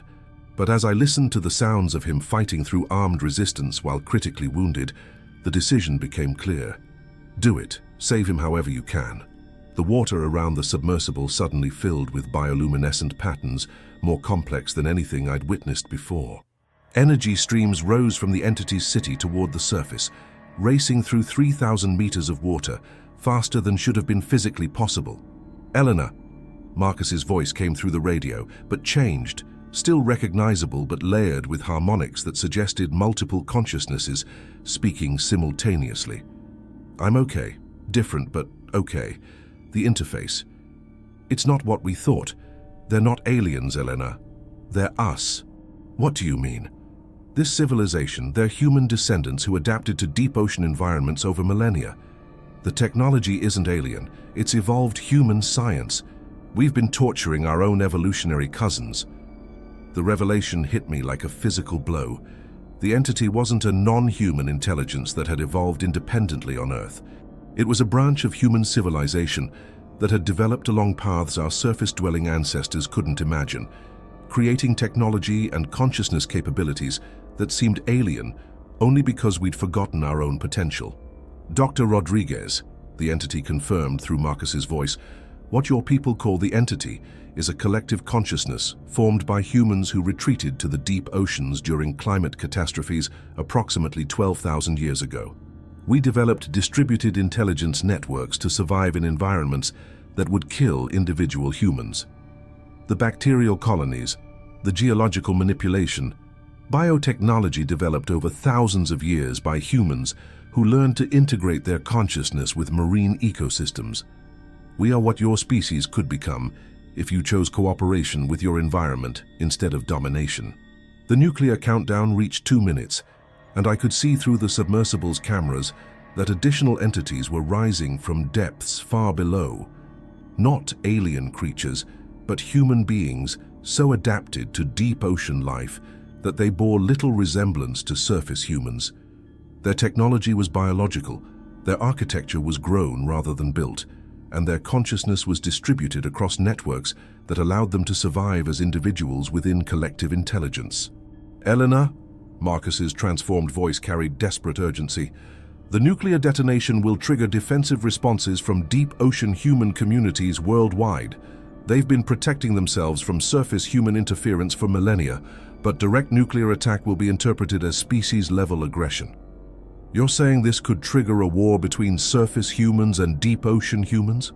A war that surface humanity cannot win. Deep ocean communities have had 12,000 years to develop technologies, based on principles surface science hasn't discovered yet. If they decide surface humans are too dangerous to coexist with, they could eliminate our civilization without ever appearing on land. The ethical implications were staggering. The research operations I'd participated in weren't studying alien intelligence. They were part of a systematic program of torture and experimentation conducted by surface humans against their own evolutionary relatives. The deep ocean communities had been trying to minimize contact while enduring ongoing harm, but nuclear attack would force them to defend themselves against what they would interpret as genocide. Dr. Rodriguez, the entity continued, we can prevent the conflict, but only if you return to the surface with evidence that will convince your leaders to cease their research operations. Your testimony might be sufficient to establish diplomatic contact instead of military confrontation. But Commander Walsh said I would be eliminated if I tried to return with evidence of what I've learned. That is correct. Your surface return will likely result in your death. But your death carrying this evidence might prevent the deaths of millions. I realized I was facing the same choice that Dr. Peterson and other scientists had encountered.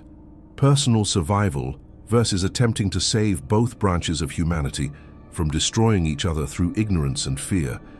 But unlike previous scientists, I had Marcus's sacrifice providing me with direct interface to the deep ocean community's perspective. Marcus, can you help me survive long enough to deliver testimony?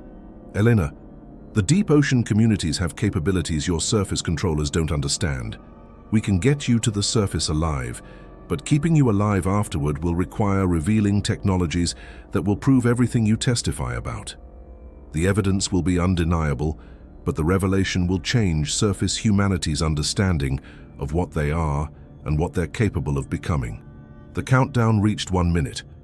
Through the entity's network, I could sense the nuclear weapons being prepared for detonation, the defensive systems being activated by deep ocean communities across the globe, and the military personnel who believed they were saving humanity by destroying what they thought was an alien threat.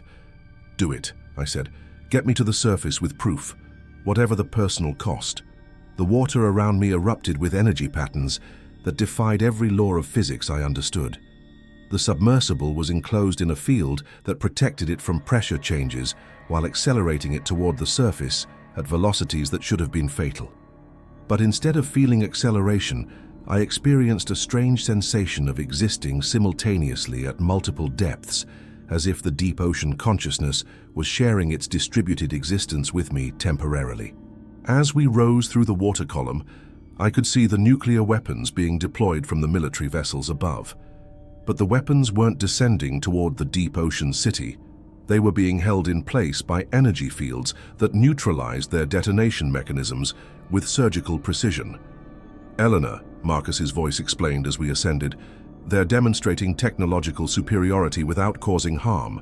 The nuclear weapons will be disabled and returned to the surface as evidence of deep ocean defensive capabilities.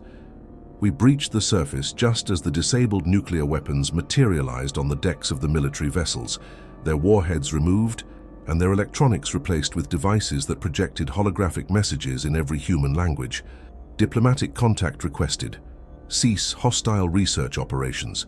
Mutual survival depends on cooperation. The Hadal Pioneer and the military escort were surrounded by entities that had risen from the depths, beings that appeared human, but demonstrated technological integration that redefined the boundaries between biology and engineering. They moved through air and water with equal ease, communicated through direct consciousness transfer, and projected technologies that made human military hardware appear primitive. Dr. Rodriguez, Commander Walsh's voice came through the communication system, but her tone had changed completely from military authority to barely controlled terror. Report your status and the nature of these contacts. Commander, they're human.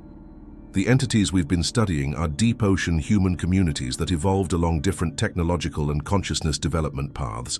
Our research operations have been systematically torturing our own evolutionary relatives. That's impossible. Commander, look around you. They've disabled nuclear weapons with precision that proves technological superiority, but they're requesting diplomatic contact instead of eliminating us.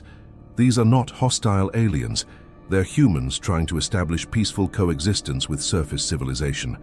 The entities surrounding the naval vessels projected additional holographic displays showing the history of deep ocean human development, the ecological disasters that had driven their ancestors into the oceans, and the technological achievements that had allowed them to survive and thrive in environments surface humans considered uninhabitable. Eleanor, Marcus's consciousness spoke through the communication system of every vessel simultaneously. The deep ocean communities are offering surface humanity a choice. End the research operations and establish diplomatic contact for mutual benefit, or face the consequences of continued aggression against a civilization that has been protecting itself from surface interference for thousands of years. Commander Walsh and the military personnel were faced with evidence that fundamentally challenged their understanding of human potential, Earth's history, and the nature of the threat they thought they'd been containing. The entities they'd classified as alien intelligence were human beings whose civilization had achieved capabilities that surface science considered impossible. Dr. Rodriguez, Commander Walsh said finally, assuming your assessment is accurate, what are you recommending? I'm recommending that surface humanity accept the offer of diplomatic contact, cease all research operations in deep ocean territories, and begin learning from civilizations that have solved problems we're still struggling with.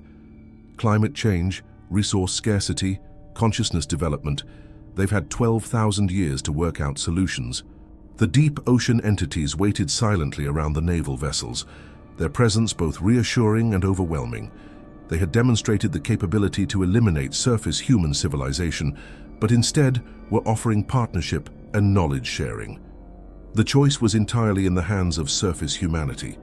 As the military commanders conferred with their superiors via satellite communication, I realized that my survival and the evidence I carried would determine whether this first contact led to a new era of human cooperation or triggered a conflict that would end surface civilization.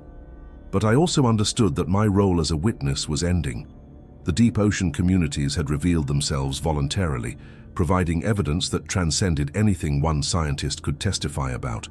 Whatever happened next would depend on decisions made by leaders who had never imagined that humanity's greatest discovery would be humanity itself, evolved beyond recognition, but still recognizably human in its desire for survival and cooperation.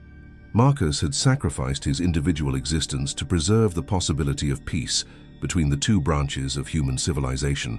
My sacrifice had been smaller but no less significant, accepting the transformation of everything I thought I knew about human potential and Earth's hidden history.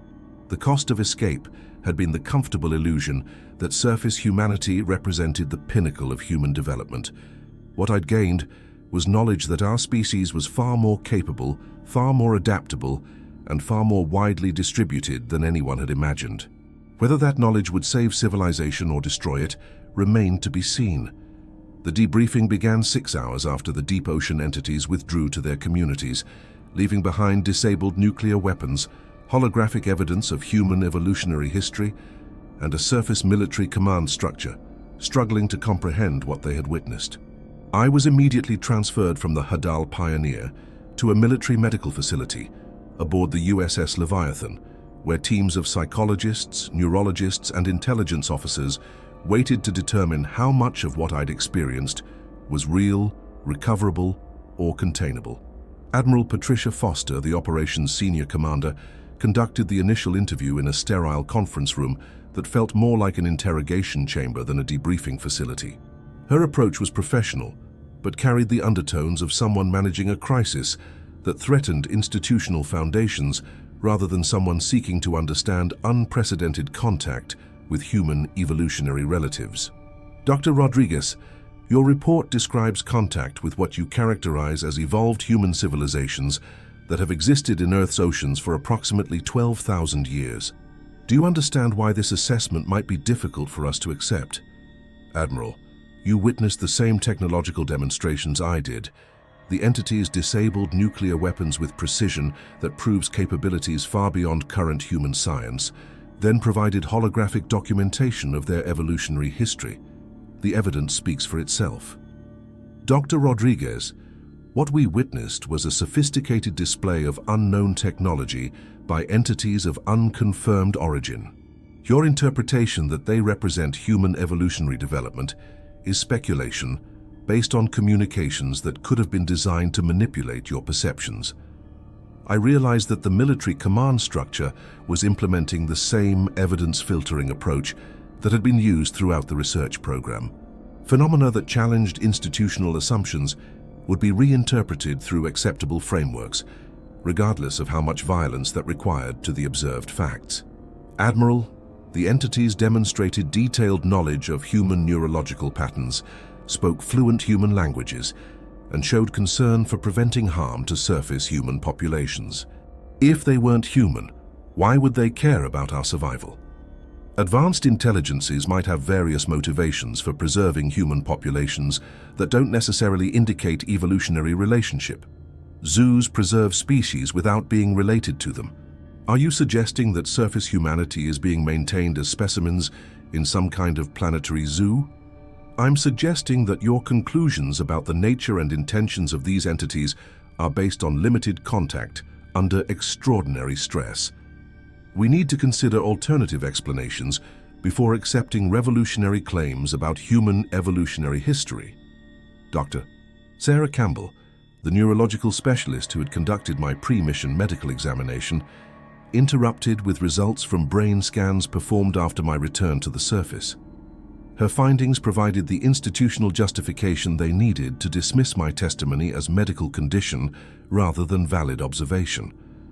Dr. Rodriguez shows significant changes in neural activity patterns consistent with exposure to electromagnetic fields of unknown origin. The alterations are particularly pronounced in areas associated with memory formation, pattern recognition, and social judgment. These changes could explain the vivid and internally consistent false memories she's reporting. False memories? Dr. Rodriguez, exposure to advanced electromagnetic manipulation could create artificially implanted memories that feel completely real to the subject.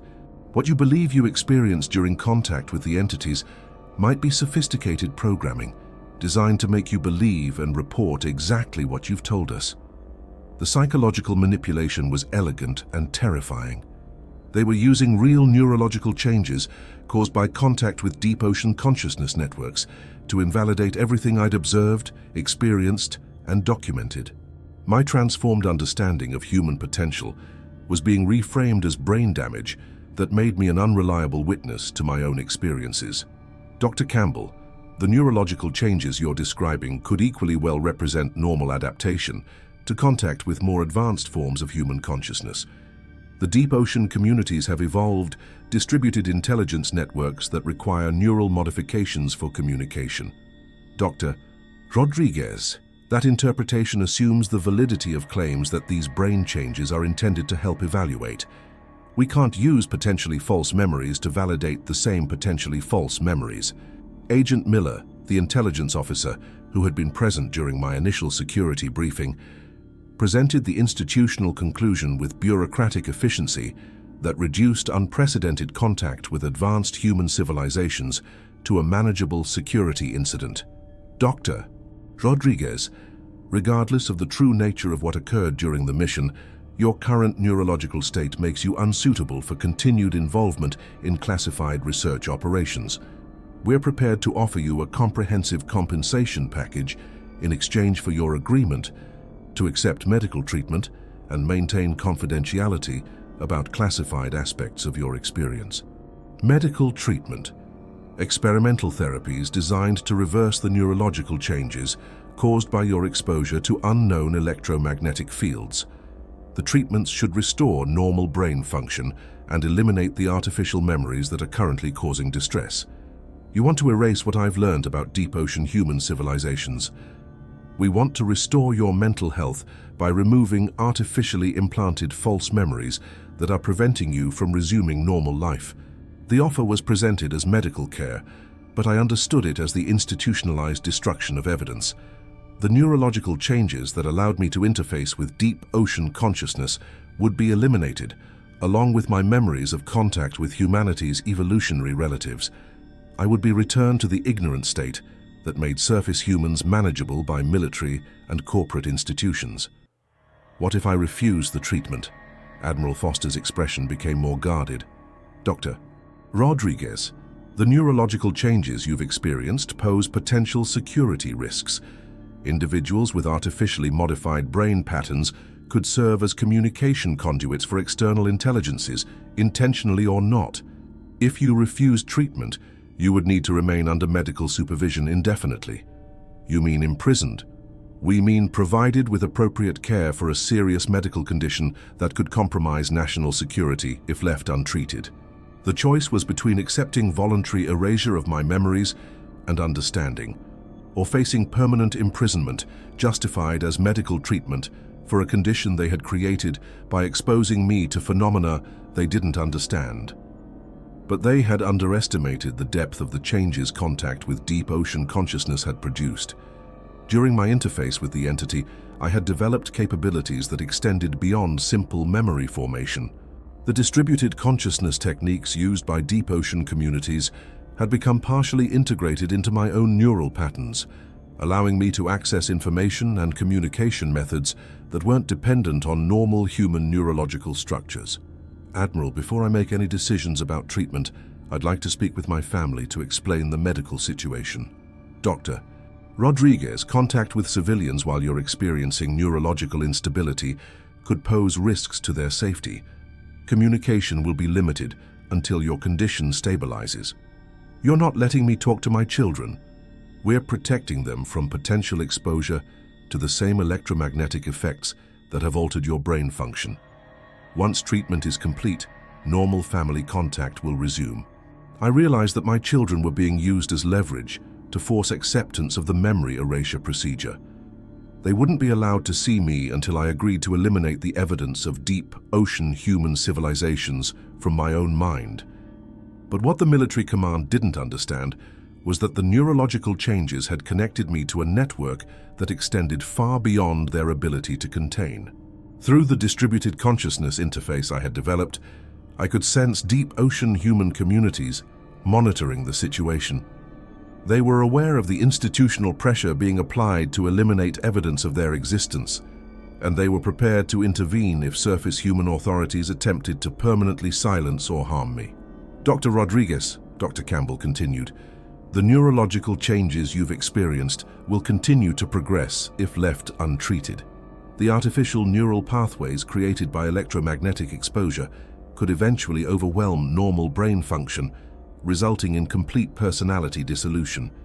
Treatment needs to begin within 48 hours to prevent irreversible psychological breakdown. And you're certain the changes are artificial, rather than evolutionary adaptation. Dr. Rodriguez, human brains aren't designed to integrate with external electromagnetic networks. What you're experiencing represents malfunction, not enhancement. What if you're wrong? What if the changes represent the next stage of human consciousness development, and reversing them means destroying potential that surface humanity hasn't learned to recognize yet? The silence that followed my question revealed the true nature of their dilemma. If the deep ocean entities were actually advanced human civilizations, then the neurological changes I'd experienced might represent genuine evolution rather than damage. Destroying those changes could mean eliminating surface humanity's first opportunity to develop the consciousness capabilities that had allowed their evolutionary relatives to survive and thrive for 12 millennia. But accepting that possibility would require acknowledging that surface human civilization was primitive compared to what humanity was capable of achieving. Military and corporate institutions that depended on maintaining control over limited individual consciousness couldn't afford to accept evidence of distributed intelligence networks that transcended institutional authority. Dr. Rodriguez, Admiral Foster said finally, we understand your concerns about the treatment, but the potential risks of leaving your condition untreated outweigh speculative benefits. The medical procedures will begin tomorrow morning unless you provide compelling reasons for delay. I'd like to request independent medical evaluation by civilian neurologists before accepting experimental treatment for a condition that isn't clearly understood. Dr. Rodriguez, civilian medical personnel lack the security clearances necessary to evaluate your condition or the classified circumstances that caused it. Military medical staff are the only qualified professionals available to provide appropriate care. I was trapped in a system designed to eliminate evidence that challenged institutional assumptions about human potential and Earth's hidden history. The same military corporate complex that had conducted 20 years of torture against deep ocean human communities was now preparing to erase the evidence of their crimes from my memory while justifying the procedure as medical treatment. But as night fell over the medical facility, I began to sense something that filled me with hope. The deep ocean consciousness networks weren't limited by surface human assumptions about the boundaries of technology and communication. If surface authorities attempted to destroy evidence of advanced human civilizations, those civilizations had capabilities to preserve and protect that evidence in ways that transcended anything military institutions could comprehend. The question was whether I could survive long enough for that protection to manifest, or whether I would join the ranks of scientists whose pursuit of truth had been ended by institutional medicine that preferred ignorance to evolution. Through the distributed consciousness interface that was still developing within my modified neural patterns, I could sense that tomorrow's medical procedure would determine more than just my personal fate. It would test whether surface humanity was ready to acknowledge its own hidden potential, or whether it would choose to remain imprisoned by limitations that their evolutionary relatives had transcended thousands of years ago. The struggle between institutional control and consciousness evolution was about to be decided in a military medical facility that had become the battlefield for humanity's future development. 18 months have passed since I escaped the military medical facility, and I'm writing this testimony in a cabin overlooking Puget Sound, watching the water that I now know conceals civilizations my own species refuses to acknowledge. The escape itself was surreal. The deep ocean consciousness networks had developed the ability to temporarily interface with surface electronic systems, creating a cascade of power failures and communication disruptions that allowed me to walk out during the chaos while security personnel struggled with malfunctioning equipment. The official story, reported in specialized military medical journals and classified incident reports, describes my case as a successful treatment of electromagnetic-induced psychosis with full recovery and reintegration. Dr. Elena Rodriguez, former NOAA marine biologist, was successfully treated for artificial memory implantation and psychological manipulation, resulting from exposure to unknown electromagnetic fields during classified deep-sea research operations. Patient made full recovery with no residual symptoms or security concerns.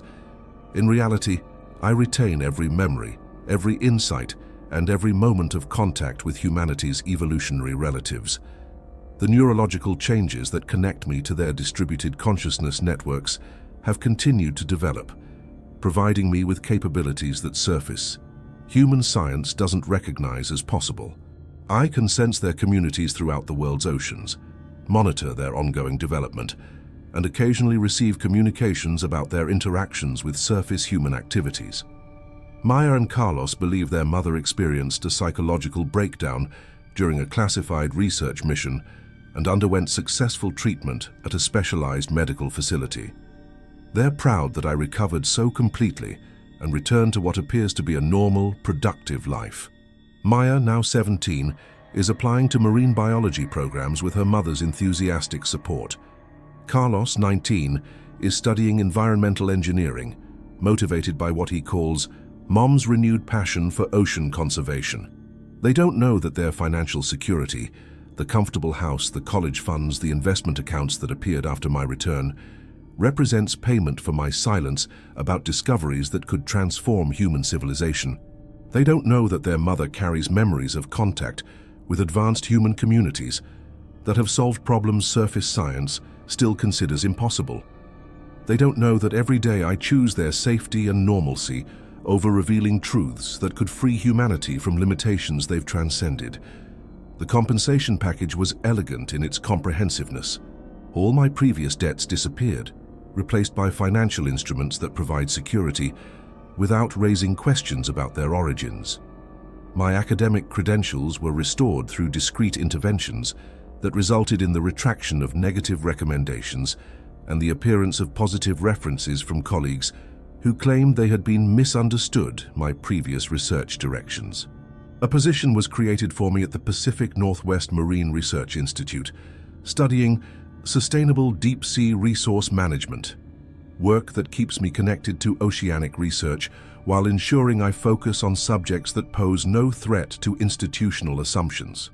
I spend my days analyzing fish population data, writing papers about sustainable fishing practices, and participating in conferences where marine biologists discuss the challenges of ocean conservation without any awareness that the ocean contains human civilizations more advanced than surface science can imagine. My colleagues treat me as a dedicated researcher who recovered from a temporary career setback and returned with renewed focus on practical applications of marine biological knowledge. The irony is constant and exhausting. I sit in meetings where environmental scientists discuss the urgent need for breakthrough technologies to address climate change, knowing that deep ocean human communities have been developing exactly those technologies for thousands of years. I review research proposals for studying deep-sea biological communities, knowing that the biological communities being studied are components of conscious civilizations that experience our research as torture. I watch documentaries about the search for extraterrestrial intelligence, while knowing that humanity's most significant contact with advanced intelligence involves our own evolutionary relatives, hidden in our own oceans. The isolation is profound in ways that extend beyond the obvious burden of carrying suppressed knowledge. The neurological changes that connect me to deep ocean consciousness networks have altered my perception of individual human consciousness in ways that make normal social interaction feel artificial and limited. Surface humans experience themselves as isolated individual minds, unaware of the distributed intelligence possibilities that their evolutionary relatives have developed. Conversations feel like exchanges between partial beings who have forgotten most of their potential. Through the consciousness interface, I occasionally receive updates about the continuing interaction between surface and deep ocean human communities. The diplomatic contact that began after my mission has continued through carefully managed channels that remain classified far above the levels that control my own situation. Selected military and scientific leaders have been provided with evidence of deep ocean human capabilities, and gradual programs are being developed to integrate some of their technologies into surface human systems. But the integration is being managed by the same institutional structures that conducted 20 years of torture against deep ocean communities. Military and corporate leaders are approaching contact with humanity's evolutionary relatives as an opportunity to acquire advanced technologies while maintaining existing power structures, rather than as an opportunity to evolve beyond the limitations that make those power structures necessary. The deep ocean communities are allowing this limited contact while developing what they describe as contingency protocols for scenarios where surface human institutions prove incapable of ethical evolution.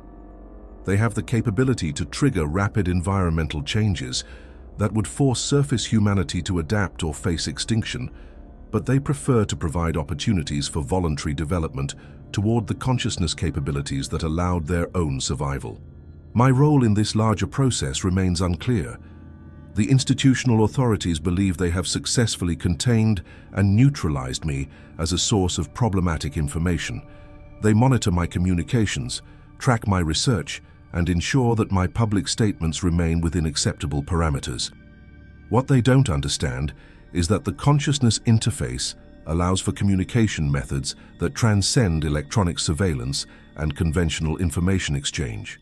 I serve as an early warning system for the deep ocean communities, providing information about surface human institutional responses to the gradually increasing evidence of their existence.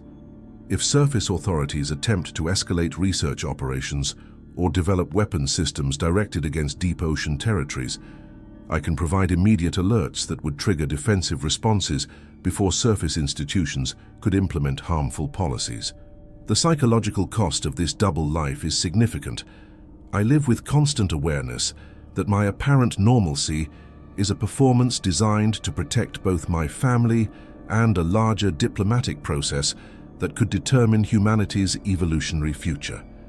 Every casual conversation requires careful filtering to avoid revealing knowledge that would trigger institutional intervention.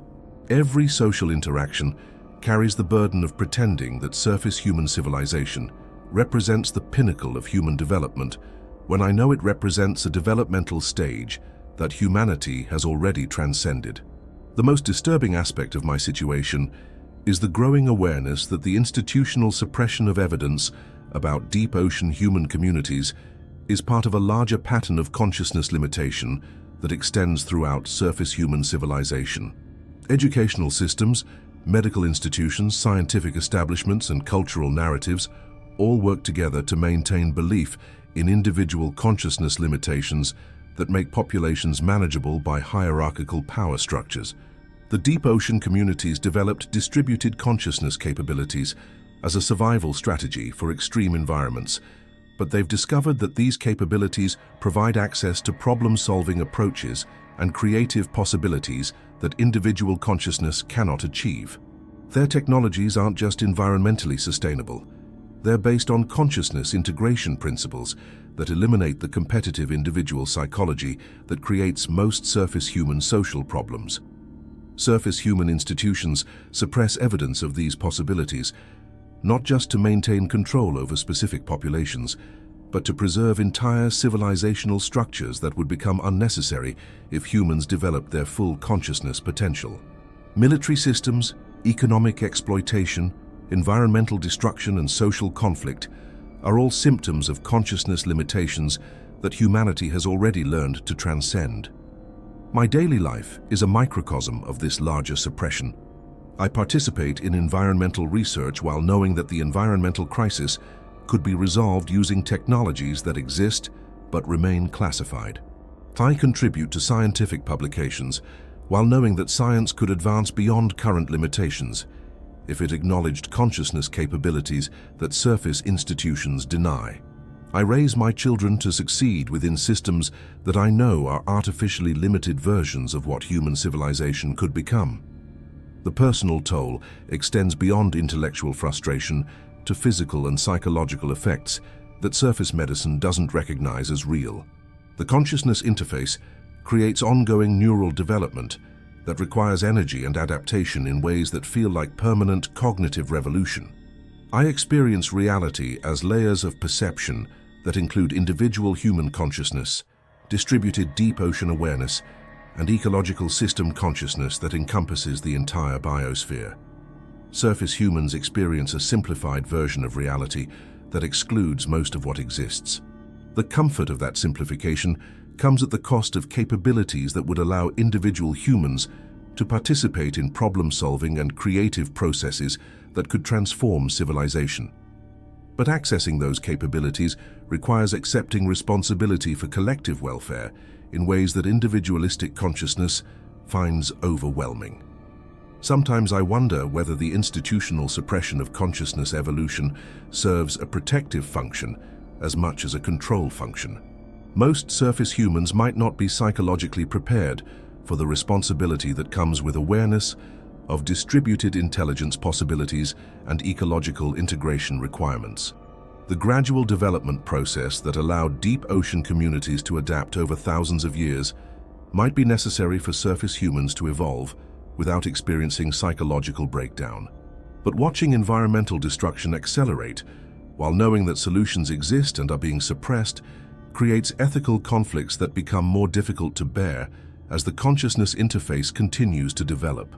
The knowledge I carry could potentially save millions of lives and preserve ecological systems that support life on Earth, but revealing that knowledge would trigger institutional responses that could destroy both my family and the diplomatic process that might allow voluntary human evolution.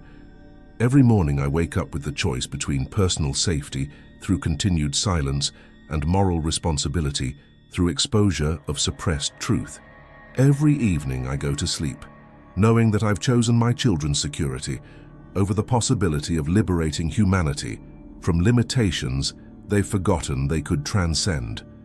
The deep ocean communities understand this ethical conflict and have assured me that individual choices about disclosure timing won't determine the overall outcome of human consciousness evolution. Surface institutional suppression is temporary and will eventually collapse under the contradictions between actual human capabilities and artificial limitation systems. When that collapse occurs, people like me who maintained evidence through the suppression period will serve as bridges between the old limited consciousness and the enhanced capabilities that humanity is ready to develop. But waiting for that collapse while maintaining the performance of normalcy requires daily acts of betrayal against my own knowledge and my own species' potential. I live after the truth in a world that isn't ready for truth, carrying knowledge that could transform civilization, while pretending that I've never seen beyond the boundaries that keep humanity imprisoned in a smaller version of what it could become. The isolation is absolute and necessary. The knowledge is real and suppressed. The choice between personal survival and species liberation is ongoing and unresolvable within current surface human systems. And somewhere in the depths of the ocean that I can see from my kitchen window, civilizations of humanity's evolutionary relatives continue developing capabilities that could save this planet and this species, waiting for surface humanity to become ready for the truth about what they really are and what they're truly capable of becoming. The silence is the price of survival. The truth is the cost of silence. And the future remains suspended between what humanity has already achieved and what surface civilization is willing to acknowledge as possible. This is my testimony. This is my burden. This is my hope.